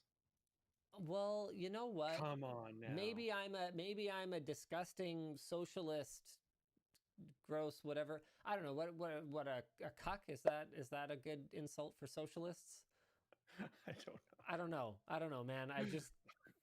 I can never keep up with all the new slang. On that note, why don't we go ahead and move on to... I don't even know how to follow that up. Why don't we go ahead and move on to my capitalist sponsors mods? The show is brought to you today by Backblaze. Backblaze is an unlimited cloud backup for Macs and PCs for just $6 a month. They've restored over 35 billion files, and you can back up docs, music, photos, videos, drawings, projects, just basically all the data. You can restore your files anywhere by directly downloading them on the web, or you can even restore by mail. So they'll just overnight FedEx you a hard drive. You'll copy everything wherever you want. You can send it back. You can even get a refund on the hard drive. They've got no wonky cost structures. They're just unlimited data backup at a fixed price. Get a fully featured 15-day free trial at backblaze.com/WAN. So go there, play with it, and start protecting yourself from potential bad times. Speaking of bad times, PIA is going to help you avoid the bad times of getting a pesky DMCA, hey, you done violated a copyright thing in the mail. That's right, filthy pirates. Go check out lmg.gg/PIA. Adding a VPN lets you mask your IP and encrypts traffic to and from your devices so your ISP can't see what it is. And it now features WireGuard. There's no bandwidth caps, and their internet kill switch keeps you in control of your connection so nothing will accidentally sneak through while your VPN is disconnected. You can connect up to 10 devices at once now with clients for Windows, macOS, Android, iOS, and Linux. So check it out, lmg.gg/PIA-WAN. Finally, the show is brought to you by Ridge Wallet. Ridge Wallet is a compact little wallet. They've got 2 frames with RFID blocking plates in them, and you slip your cards in there, and basically it's a way of keeping everything easily accessible and yet sort of not too easy to store too much stuff in. So it's kind of like one of those habit-changing devices, okay?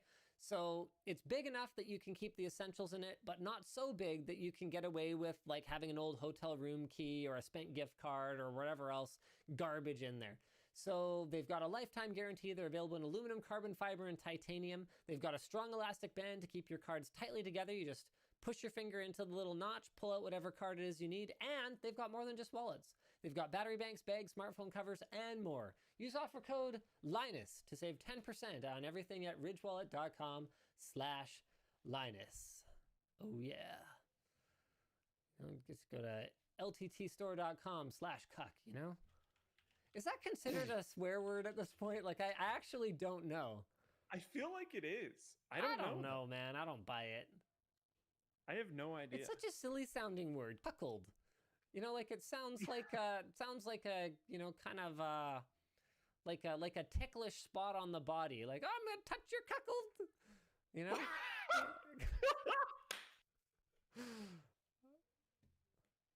In other news, lttstore.com.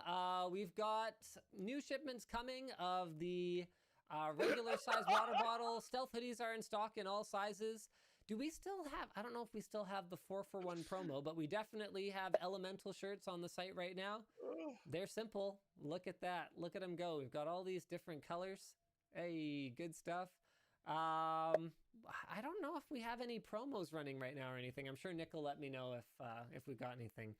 Oh boy, poor chat is just like taking off right now. I don't know what's going on here.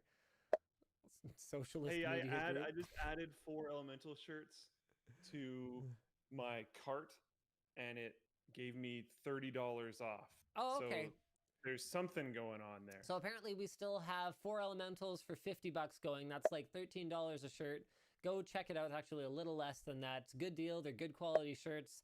LTTstore.com. I don't know what our stock levels are like, but we moved through a ton of those. So don't expect that to last forever. If you just want some comfy shirts and you want to maybe grab a water bottle or a stealth hoodie or whatever else while you're at it, use code CUCK for 10% off. Oh God, let's not do that. Oh man, thank you Twitch chat. I love you guys so much. All right, let's move.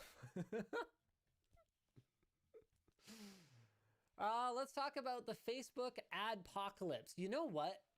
This is actually making me so happy. This is like as crazy as these words coming out of my mouth are going to sound. This feels like what responsible capitalism might look like. Okay? What a stream. What a WAN show. I know. Okay? I know, but hear me out. For the first time in its history, Facebook is facing an organized boycott from advertisers. So we're seeing people voting with their wallets potentially towards these companies. So these companies feel like they need to vote with their wallets towards Facebook. With their big wallets against Facebook. So as of July 1st, 240 companies across many industries have signed on to the hashtag Stop Hate for Profit campaign. These include Hershey, Honda, Verizon, Target, Ben & Jerry's, Dashlane, Eddie Bauer, JanSport, Levi Strauss & Co., Madewell, Magnolia Pictures, Mozilla, The North Face, Patagonia, Patreon, SAP, Upwork, Kind, it's a health snack brand apparently, and Sony, which reportedly said on July 2nd it would suspend ads on Facebook and Instagram through the end of the month. Why does every single company not have a description and then Kind is like health snack brand? No, I'd never heard of them. Really? Yeah. Okay. So Kind founder Daniel Lubetsky, whatever, it doesn't matter. If Facebook doesn't take visible, measurable, and assertive efforts to effectively prevent the promotion of hate, division, defamation, and misinformation by this year's end, we will feel compelled to evaluate indefinitely suspending our investments in Facebook until they do so. Some companies. So you think this is good? You promote this. You like this, right? That's what you were saying? What I like about it is companies taking a freaking stand for a change. Okay, but so the direction I was going in with that, I guess, is that you want Facebook to censor things that have to do with hate, division, defamation, and misinformation. I don't necessarily. I think censor is the wrong word, but I think that Facebook could absolutely do more. I think they could do more to. How do I put flag this? Content as questionable or something? Yes. Or what? Because there's an interesting argument here. Yes. That we are moving into a realm where corporations, large corporations that deal in information. Yes. Social media networks are to a certain degree essentially information brokers. Yep. Large corporations that deal in information are, due to this, going to directly control the information that you receive. We're completely. Maybe they're controlling in this realm. Maybe they're controlling it in a good way. Hopefully, all the misinformation is actually misinformation. Hopefully, all the hate speech, all that kind of stuff, they get rid of it because harassment online is like a really big deal. Yeah, kind of. Like it actually is, especially if you're like someone of prominent figure, because you get all these voices hitting you at the same time. Division is a massive thing right now. The whole world is extremely divided, all that kind of stuff. Maybe right now it's going in the good direction, but we are pushing companies to take control of narratives and to control conversations and to decide what information we should and should not get. Companies, not only not governments, but like corporations that are going to financially benefit off of controlling this information are now being pushed to do so. So here's the issue. what they're being pushed to do is do a better job of it, because frankly, that's something they're already doing anyway. So if the ship has sailed already... They were trying to do so less, and then people got mad, as far as I know. I could be wrong about this. So I think a big part of what has prompted this is Facebook's extremely lax policies with respect to political ads. So they're allowing blatantly false, provably false information to be micro-targeted. And as we talked about on a previous WAN show, Facebook has ad target groups as granular as people who believe in misinformation. People. What was that category that we talked about? I forget. This was a couple months ago. Do you remember? I don't remember, but I know what you're talking about.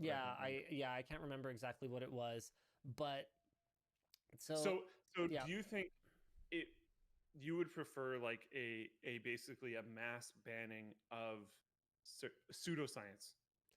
A bunch of people in Twitch chat are saying pseudoscience. Oh, man. Yeah, pseudoscience. That was it. That was the word. Yep. Thank you, chat. So you're talking more of a mass banning or blockage of the category? We got to be careful with the words, because when you say censor or ban or block, that's not what I'm asking for. What I'm asking is that in the age of information, people should have access to the best information that they can. And right now, one of the biggest problems we have is that it's very difficult to get the right answer when you ask the wrong question, right? Because it's really simple to find good information if your Google foo is strong. But here's something that I encountered the other day. Here we go. I sent an email to a friend of mine because I needed to talk to someone about this. Subject line, just learned about shungite.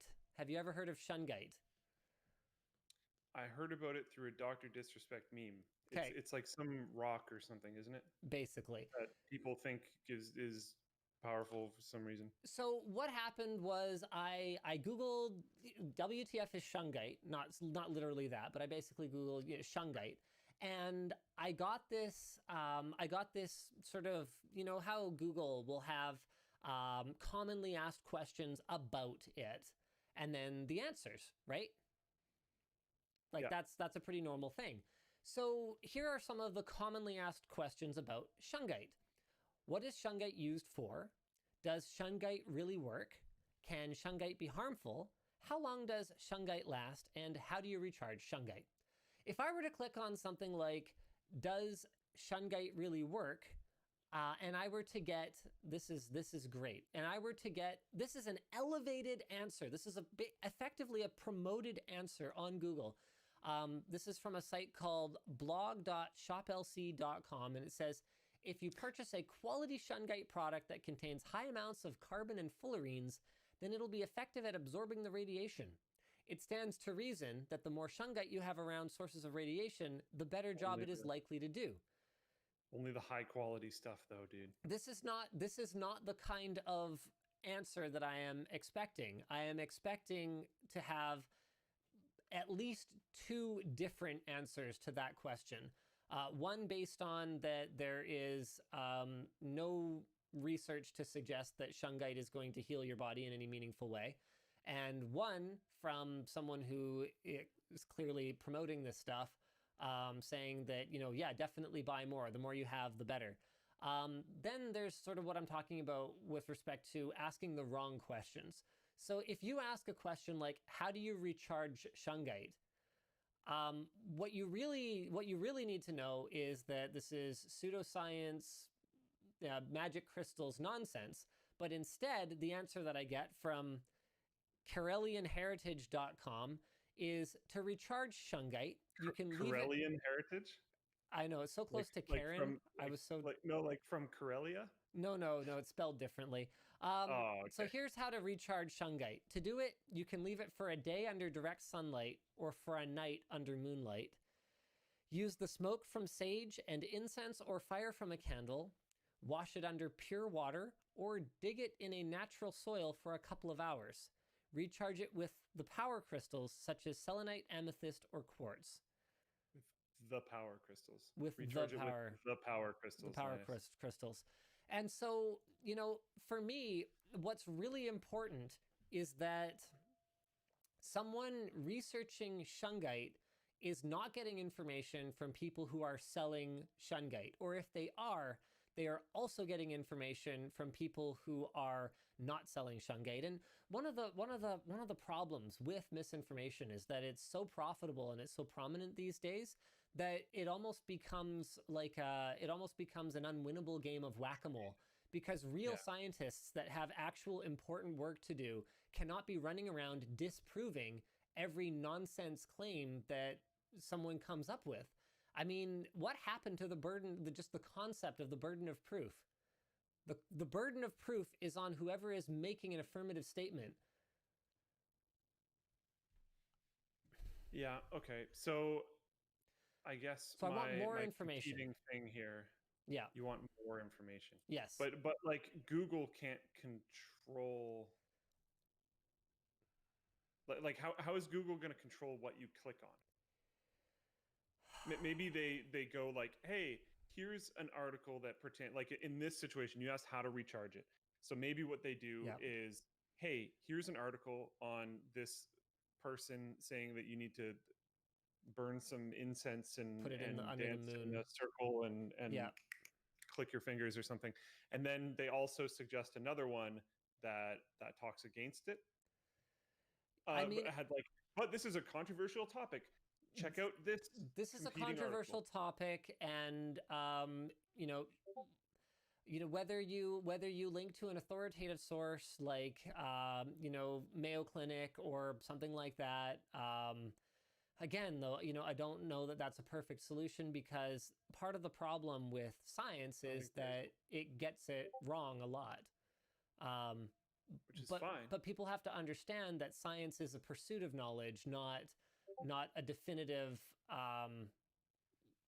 having of knowledge. And good scientists, there are bad scientists. There are scientists that treat it like a religion, like it's unquestionable. But science is questioning what we're told. That's the entire point of it. So,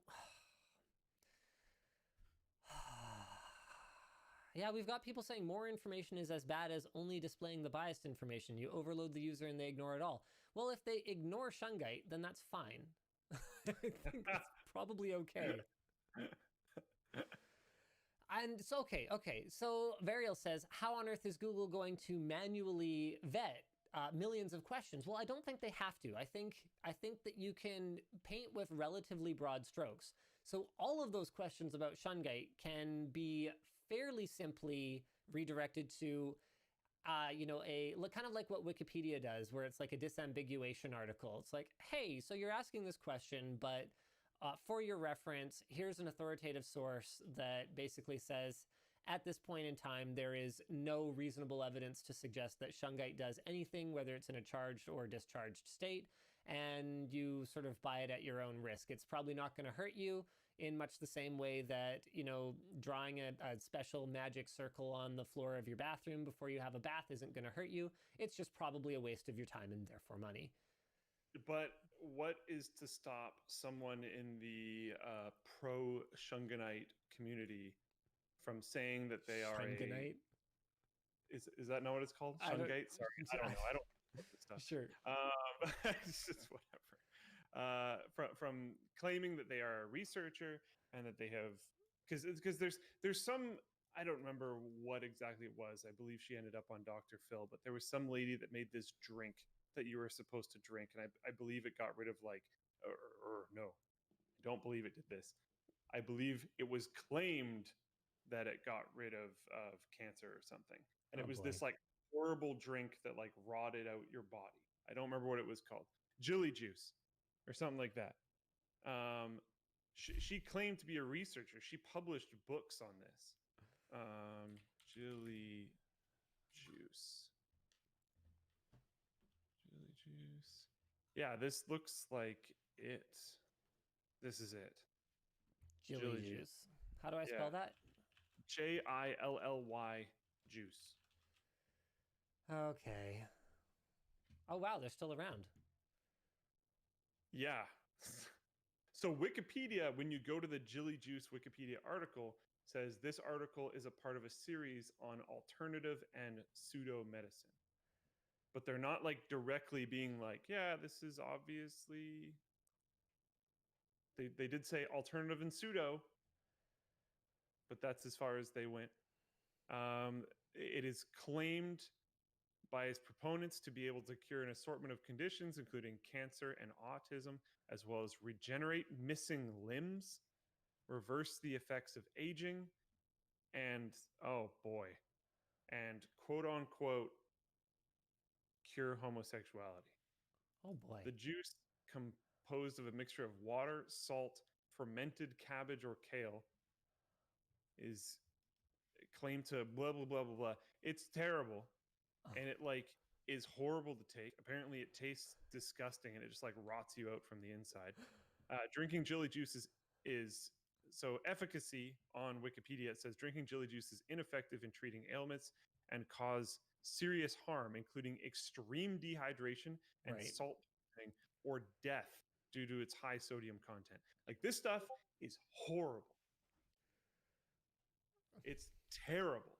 The claims that it makes are horrible. The effects of it are horrible.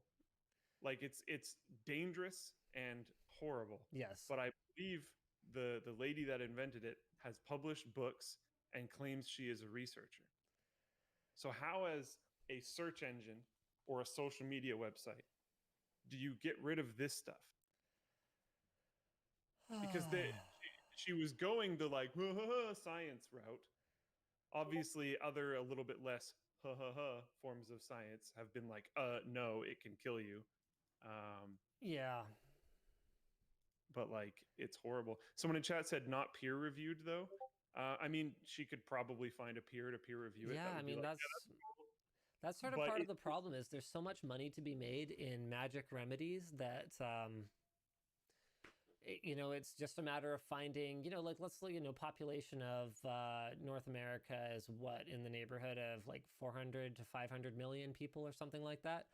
The odds of finding a handful of unethical enough people to sell their soul for a few $1 million seems pretty good. Yeah. I mean, is this something that needs more? The problem for me is that, it's not easy to say, okay, well, hey, we just need more government regulation of this stuff, because unfortunately that can create its own completely separate set of problems. I mean, let's look at what happened with the whole net neutrality debate, which should not have been a debate, should never have been a partisan issue.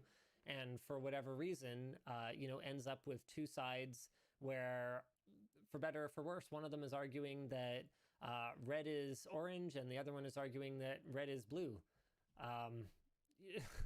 And it doesn't seem like if we can agree on a reality that it's possible to move forward on a solution to our real problems.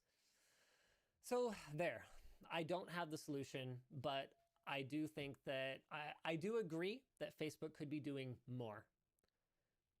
Okay. There. I have noticed that almost every time we've looked at one of these things, Wikipedia has done something. They did something.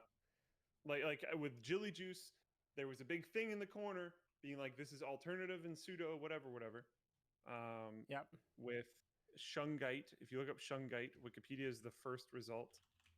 And someone said that there was a thing, but now that I clicked on it, I don't see anything. Yeah, I don't see anything about... I actually don't see anything about the...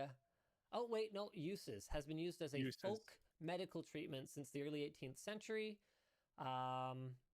Okay, antibacterial properties.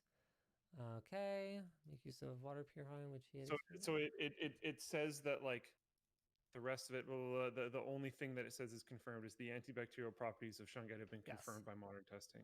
Okay, but it does not acknowledge anything else at all. So actually, in this case, Wikipedia has not seemingly really done much of anything to dispel any It's disproven an incredibly or difficult thing unproven. to do. Click Yeah. on the talk page. I don't do a lot of this. Where's the talk? Oh, okay. It's a tab in the top left-hand corner. Oh, okay. Yeah. Coronavirus 5G conspiracy theory. Oh, lordy. Oh, Shungite can defend against the harms of 5G in relation to coronavirus. That's a good one. Oh, That's my an brain amazing hurts. sentence. My brain hurts so much.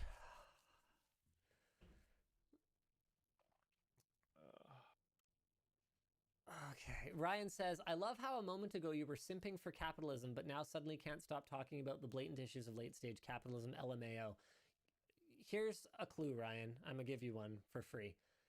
It's not as simple as one way versus the other way. Ever. Yeah. You're welcome. Why don't we move on to another topic here? Let's see. Yeah, let's just move on to another topic here. So anyways, my thing was basically just that it's tough. Having done the tiny amount of stuff through the forum and whatever other stuff I've done, it's really tough. Because anytime you're like, yeah, this is obvious, just shut that up. It's like, well, okay, there's essentially infinite other examples. And how do you filter this stuff properly? There's also going to be people that disagree with you sometimes, and you can't just say that you are always right about everything, because there's no way that's true. So it's like, it's rough. Anyways, yeah, let's move on. What a great YouTube channel idea. This has got to exist already. Like just trying miracle cures. I think it does. I feel like I've heard of a YouTuber that does that, but I searched for miracle cure reviews, and it seems like some people have done some miracle cure like reviews, but I don't see like just a channel that's been elevated to the top here. A lot of it's about miracle hair treatment, which seems to be a specific product, or miracle gel, which is a nail polish. One of the scary things about this is Yeah. like stuff like the Jilly Juice, like it can just kill you. Yeah. So like you're essentially doing medical trials on yourself without the potential. Well, I guess maybe the potential of the betterment of maybe the humanity, but, potential. like, Yeah. I didn't even mean of it working. No, I'm not worried about that part. I meant like, because like medical trials, when you sign up for medical trials, you get paid, sure, but you also have the potential of bettering humanity if they discover something like super valuable, right? But like some miracle cure junk. Like, I mean, hey, Luke, you know what? I mean, we discovered cheese from like scraping fermented junk off of a rock in a cave or something like that. Or is it cottage cheese? I don't remember. It doesn't matter. The point is, it's a matter of time before these yahoos discover an actual cure to something. Canada had some rotten bread. We went really far with that. The insulin or something? Oh, I don't remember. All right, so the EVO 2 2020 game tournament has been canceled and the co-founder was fired. This is kind of big news this week. It was supposed to feature series like Street Fighter, Tekken, and Super Smash Bros. It is officially canceled. And before the announcement, major commentators, players, and companies pulled out of EVO in the wake of allegations against one of the co-founders of underage sexual assault. Yeah, but there's been a lot. So the Smash community as a whole is like on fire right now.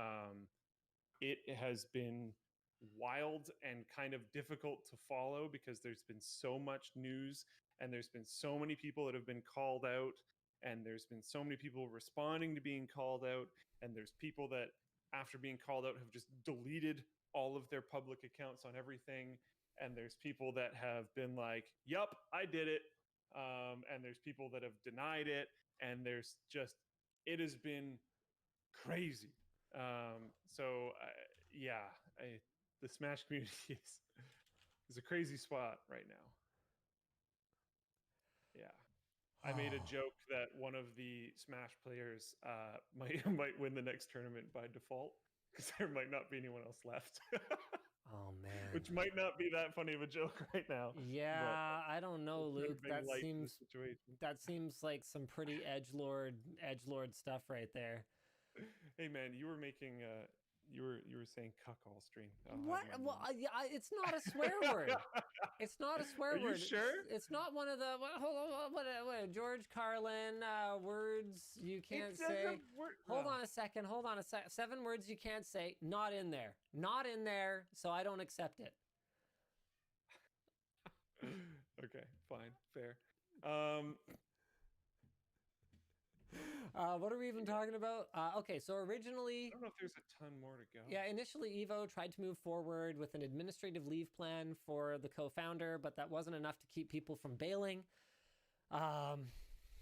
Just brutal. I mean, the gaming community as a whole is going through a bit of a reckoning right now in terms of not just like #MeToo, but accusations of people abusing their positions, whether sexually or non-sexually. Luke looks deeply concerned. I don't know. I've been trying to follow some of this stuff, and I hadn't heard about this stuff yet. So I was reading this, and like apparently he paid multiple boys aged 12 to 16 $40 to jump in a pool in just their underwear for 10 minutes. Like, what the heck? And there was some other stuff where he paid someone named Mikey Pham was paid $20 to show images of his genitalia as proof against an Asian stereotype. Like, what the heck is going on? Smash community is messy, dude.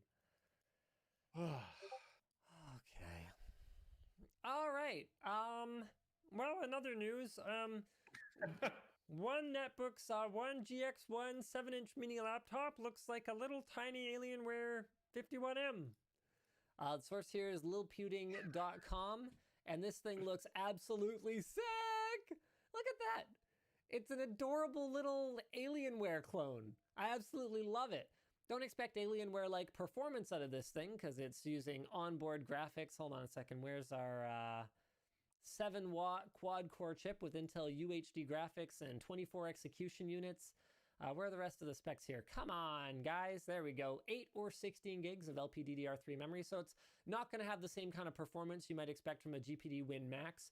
46 watt-hour battery, though. That sounds pretty good. Dual fans, dual copper heatsinks, and a Core i5 10210Y. So that is it's a 10th gen processor. It looks so cool. Like, it does look really cool. Apparently, there's an idea of being able to attach controllers to the side of it. I know, and just right? Be able to hold it up. That's pretty so sweet. Awesome. I love it. That's kind of all I got to say about that. Global Foundries begins 12-nanometer production. Finally, like Global Foundries was real quiet for a real long time there. So they say their differentiated 12LP Plus solution is optimized for artificial intelligence training and inference applications. Target applications and solutions. Mobile apps processor, 80% higher performance, greater than 2.2 gigahertz, 45% area reduction. So this is compared to their 28-nanometer technology. Oh, okay. Okay, that should be okay. High-performance compute and networking, though, 60% power reduction with 2 times the number of cores, greater than 3 gigahertz maximum speed, and 55% area reduction. That sounds pretty good. So yay competition. Apparently TSMC is basically at capacity with everything that they're doing for AMD and not to mention everyone else right now. And the word on the street is that NVIDIA is going to have to go to Samsung for their upcoming 3000 series GPUs. So it's pretty clear that we could use another competitor in the cutting edge fab space. So hopefully GlobalFoundries 12-nanometer process is freaking fantastic and gives us more options for cheap computer hardware moving forward, or electronics in general. Yes. Yeah. Is that it? Would we allow a Shungite promoter on Floatplane? This is what I'm talking about. It's hard, isn't it? Like, it's not that simple because the stance that I don't want to silence them. I believe in free speech. And in that situation, someone would have to pay to access their content. Yep. So they clearly really want it. And like you said, that if Dr. Disrespect didn't do anything like illegal, that you would take him on the platform. I know But he's Dr. a promoter. Disrespect That's why has I looked up promoted Shungite. Mercury, if it breaks, By the way, it you're won't leaning be out of that big frame of a again. deal. Mercury There we exposure go. can reach and No worries. My bad. inhale or otherwise consume. So I don't know. None of this sounds good. It's difficult because how do you become the arbiter of truth? Well, I don't expect them to be the arbiter of truth. I expect them to clarify when something hasn't been proven, when it's an unfounded claim. So then on Floatplane, would we have to put a notice on every creator that anyone ever claims says something unfounded, that they might say things that are unfounded? Because we can't decide what's true, right? I mean, there's disagreements about events in World War II between like Russia and the States. Yep. For sure. And quite Serious. frankly, I don't trust either of them to give the full story. Yeah. I especially it don't trust becomes Russia's version of events, but that's a whole other conversation. Yeah. There's literally no debate about Shunganite. It's obviously false. There's no debate to you. Between you and me and Linus, there is no debate. There is a debate, however. There is people that think that it works. I don't think it works. Linus doesn't seem to think that it works. You obviously don't think it works. Yeah. Someone thinks it works. And like, you know what? Maybe the Shunganite one is a little bit easier, but there are going to be ones that are more complicated. Yeah. Nothing is true. Everything is perfect. So one of my core values is that your rights end where someone else's begin. And in the case of something like, let's say, the problem with like words is that they keep getting warped, they keep getting distorted. So I'm gonna say hate speech, but I mean it in the dictionary definition of hate speech that serves no purpose other than to divide and demean. And effectively what your mom told you when you were growing up, don't build yourself up by putting someone else down. That's how I'll define hate speech. So I'm a firm believer in that, my right to enjoy my music ends where someone else's right to enjoy their peaceful day begins. And that's how we coexist peacefully and harmoniously and everyone is happy. Shungite doesn't really cross that line for me, because unlike the Jilly Juice or Jillian Juice or whatever it's called, unlike that where there's actual, bodily harm being caused. And, for me, the value But what if, and like the 5G coronavirus, whatever. Yeah. But what if someone, like, here's an example. I'm not claiming anyone's doing this, but I think Shungite is actually too easy of an example. So it's hurting the argument. Because there's and I can't think of any right now, but there's going to be things that are a little bit harder to disprove than Shungite, because magical healing crystals have been a thing for a long time and people laugh with them all. But let's assume it talks about 5G and coronavirus, right? 5G, whatever, not too worried. Yeah. Coronavirus. Let's assume that someone thinks that this will protect you from coronavirus, and because of that, doesn't wear a mask. Yep. Okay. So now we're getting into sort of like the value of a human life, right? Like, to me, the value of a human life is immeasurable, because the only way that you can measure the value of a human life is in other human lives. When some creature, some human creature is unjustly destroyed, basically what you're doing is you are taking all of the time and work and life that someone, whether it was that individual's parents or friends or whatever else invested into this human being, and you are destroying it, you are nullifying it. So to me, that cost is not measurable in any meaningful way, because every individual is in a way greater than the sum of every contribution that has been made to every person who contributed to who they are as a person. That's the way that I see it fundamentally. And so, damaging human life, whether it's in the form of harming someone so that they're bedridden and cannot enjoy their life, or whether it is killing them, or whether it is causing them distress or stealing from them. Like, to me, stealing material is the same as stealing time, because they worked for it, and stealing time is stealing life. You didn't steal an entire life, but you sure stole some of it.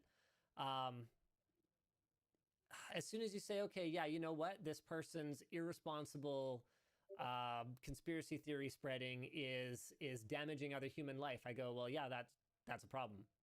We should probably fix this. I don't have an easy solution, though. But again, like, so someone in chat, and I've paused the scroll on it, so this is from a long time ago, but it was Colonel Sanders 21. This debate about I don't want to silence people is in bad faith. Action needs to be taken. Some voices don't need amplification. Sure, but who gets to decide that? Yep. Because what if some platform is run by someone who believes in this stuff? Sure. Or believes in something that Colonel Sanders 21 doesn't like, or believes in something that you don't like, or believes in something that I don't like. How do you decide that thing? Right now, I believe, again, the person in chat, you and me, are all in agreement about this topic. But us three don't necessarily represent the entirety of everyone. So how do you decide who gets to decide what voices don't need amplification? That is a very difficult thing to figure out. And nobody wants that difficult answer. And measure of harm. How do you decide that? Because the people that believe in the Shunganite crap might think they're being harmed by suppressing... You're harming people by not telling people about Shungite, which could cure their space aids or whatever. Yeah. And like, again, I think they're wrong, and I think there is potentially a measure of harm there. My example of carry the rocks on you so you don't have to wear a mask, I made that up out of nowhere. Yeah. That means nothing. I'm not saying anyone's doing that. But in this fictional scenario... it's not even that far out there, given you can recharge it with moonlight, so like... Sure. In this fictional scenario, like, yeah, how do you decide which one has more harm? Scientists. Again, we're jumping back to the Jilly Juice conversation. Yeah. As far as I know, she claimed to be scientific in some way. She published a book, etc., etc. So where do you draw the line? And scientists disagree about stuff sometimes. So is this a governmental thing? Does the government decide which side to agree with?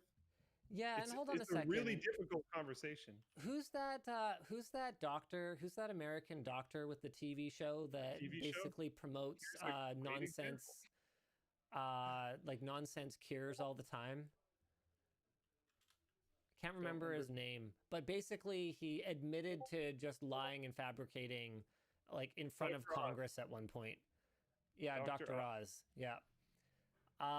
That's one of those cases where you've literally got this individual admitting to it in front of Congress, that they're just a big liar and in it for the money. And yet, doesn't he still have a TV show at this point?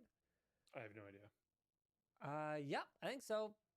Final episode date, July 26, 2020. Okay, so yes, technically, the Dr. Oz show is still running as of right now. Great.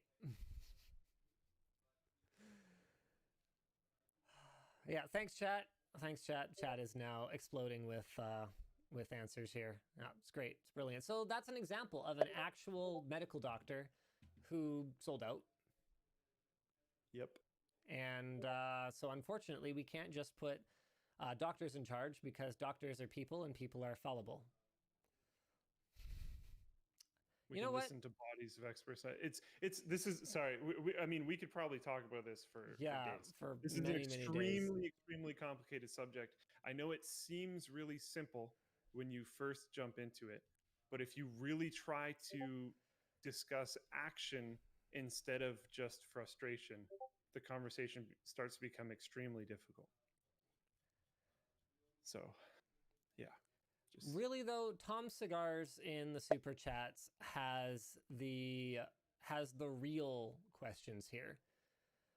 Garth Brooks, where are the bodies buried?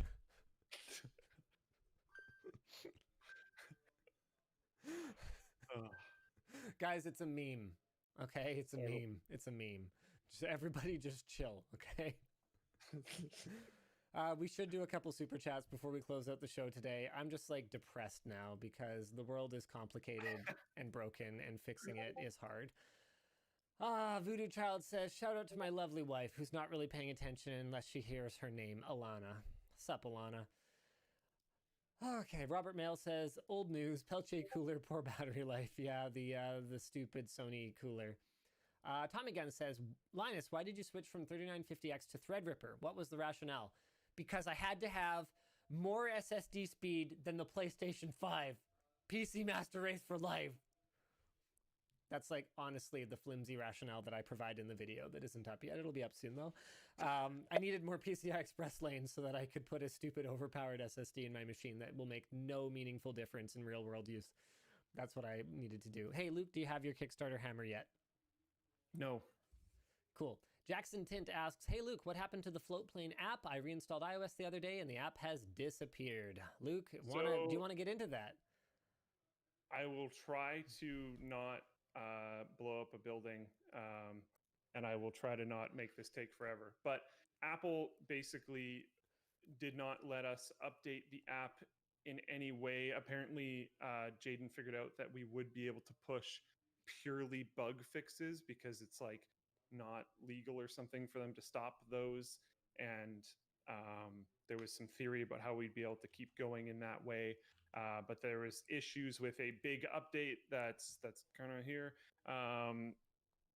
It wouldn't be compatible with that, blah, blah, blah, blah. Basically, they wouldn't let us continue updating the app because we would not use Apple's in-app payments. We would not use Apple's in-app payments because we operate on pretty thin margins, and we literally can't. So that's about it. And I told them that, and they were like, okay, well, stuff it. So we were left with pretty much no options. So what we're going to have to do now is push a like content viewing only app to the Apple platform. So the Apple platform will have no ability to manage subscriptions. It will have no ability to view any content creators that you aren't already subscribed to. It will have no ability to see payment history or change the subscription type or anything like that. The only thing you will ever be able to do on the Apple app, unless they change their horrible, in my opinion, illegal policies, is view the content from the creators that you have paid for. That is it. We have to make a custom bad app just for Apple. Thanks, Apple. Yeah. Good job. Congratulations on making it so that your users get a worse experience. Yep. You win. You're the big winner here. All right.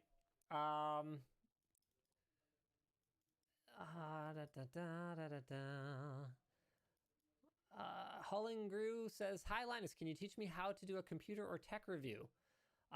You watch ones that are out there, you kind of figure out what your unique spin on it is, and you do it. The best thing to do is just start doing it, and then you'll be really bad at it, and then you'll get better. Pro Gogurt says, last year you said Netgear is more enterprise focused, but I think they have a deal with Best Buy because they're the only brand of router available in store. I think I said they were more B2B focused. That doesn't necessarily mean enterprise. Enterprise and business are not necessarily exactly the same thing. Dave Chapman says, any recommendations on upgrading from a 1080 Ti? I've had the card for 3 years, but I got the upgrade bug. Man, I would probably wait for 3000 series at this point if the sort of rumored launch period is anything to go by. Like, there's pictures of finished cards out there in the leaks now. I'd be surprised if it's more than a few months away. So that's a great time to pick up, a 2080 Ti or something like that. James says, you told me to comment on Beat Saber streams. Where are they? They're on Twitch, not on YouTube. I can't destroy the YouTube And channel by streaming Beat Saber. They're also on Floatplane. And they're also on Floatplane. But unfortunately, I can't have more than one chat thing open in Beat Saber at the same time. Oh man, what a cool like chat streaming integration thing that would be. Like a chat thing that just like consolidates all your chats so you can multi-platform stream really easily. Yeah. I mean, it could be done like super kludgily and manually. Actually, that could be done. It could. And you could just have like color coding for which platform it came from, or like a little icon. It'd probably just be one hell of a mess, but... Well, yeah, but it would be... As long as you're not over a certain size, like as long as you're kind of small. Restream does it. What's that? You have to pay for Restream, though, I think. Restream apparently might do it. Really? Do they support Floatplane? Well, I think they probably would. It's basically the same thing as our Restreamer. You just have to pay for it monthly, I believe. Oh, and then ours is free? Well... Sort of. Oh, I understand. Got it. Yep, say no more. Okay, cool. Pricing... It's not even that expensive. Philip Rose asks, do YouTube channels get paid less when viewers with YouTube Premium listen with the screen off? I have no idea. I would imagine not, though. CD says, do you know of any monitors that are 32 to 35 inch, 4K G-Sync, HDR, and 120 plus hertz? Primary use is gaming. I mean, there's that one from Asus, and then the other like Acer equivalent one. I believe those are both 32 inches.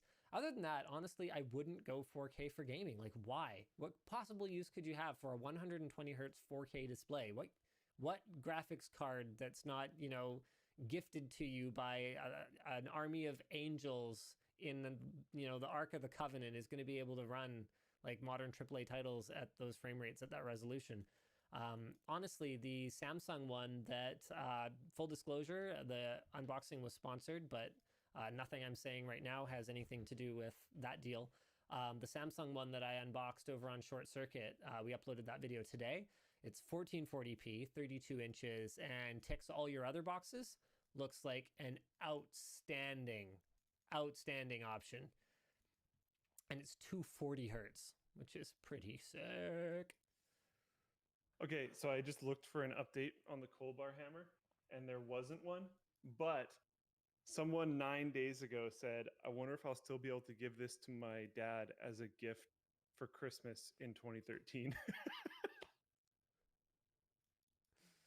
Thank you, LTT community, for me. I mean, there's that one from Asus, as long as you're kind of small. Does it. Just start doing it, and then you'll be really bad at it, and then you'll get better. Pro Gogurt says, last year you said Netgear is more enterprise focused, but I think they have a deal with Best Buy because they're the only brand of router available in store. I think I said they were more B2B focused. That doesn't necessarily mean enterprise. Enterprise and like business are not necessarily exactly the same thing.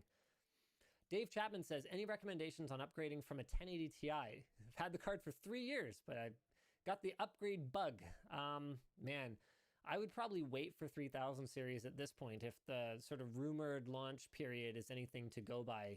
Like, there's pictures of finished cards out there in the leaks now. I'd be surprised if it's more than a few months away. So that's a great time to pick up, you know, a 2080 Ti or something like that.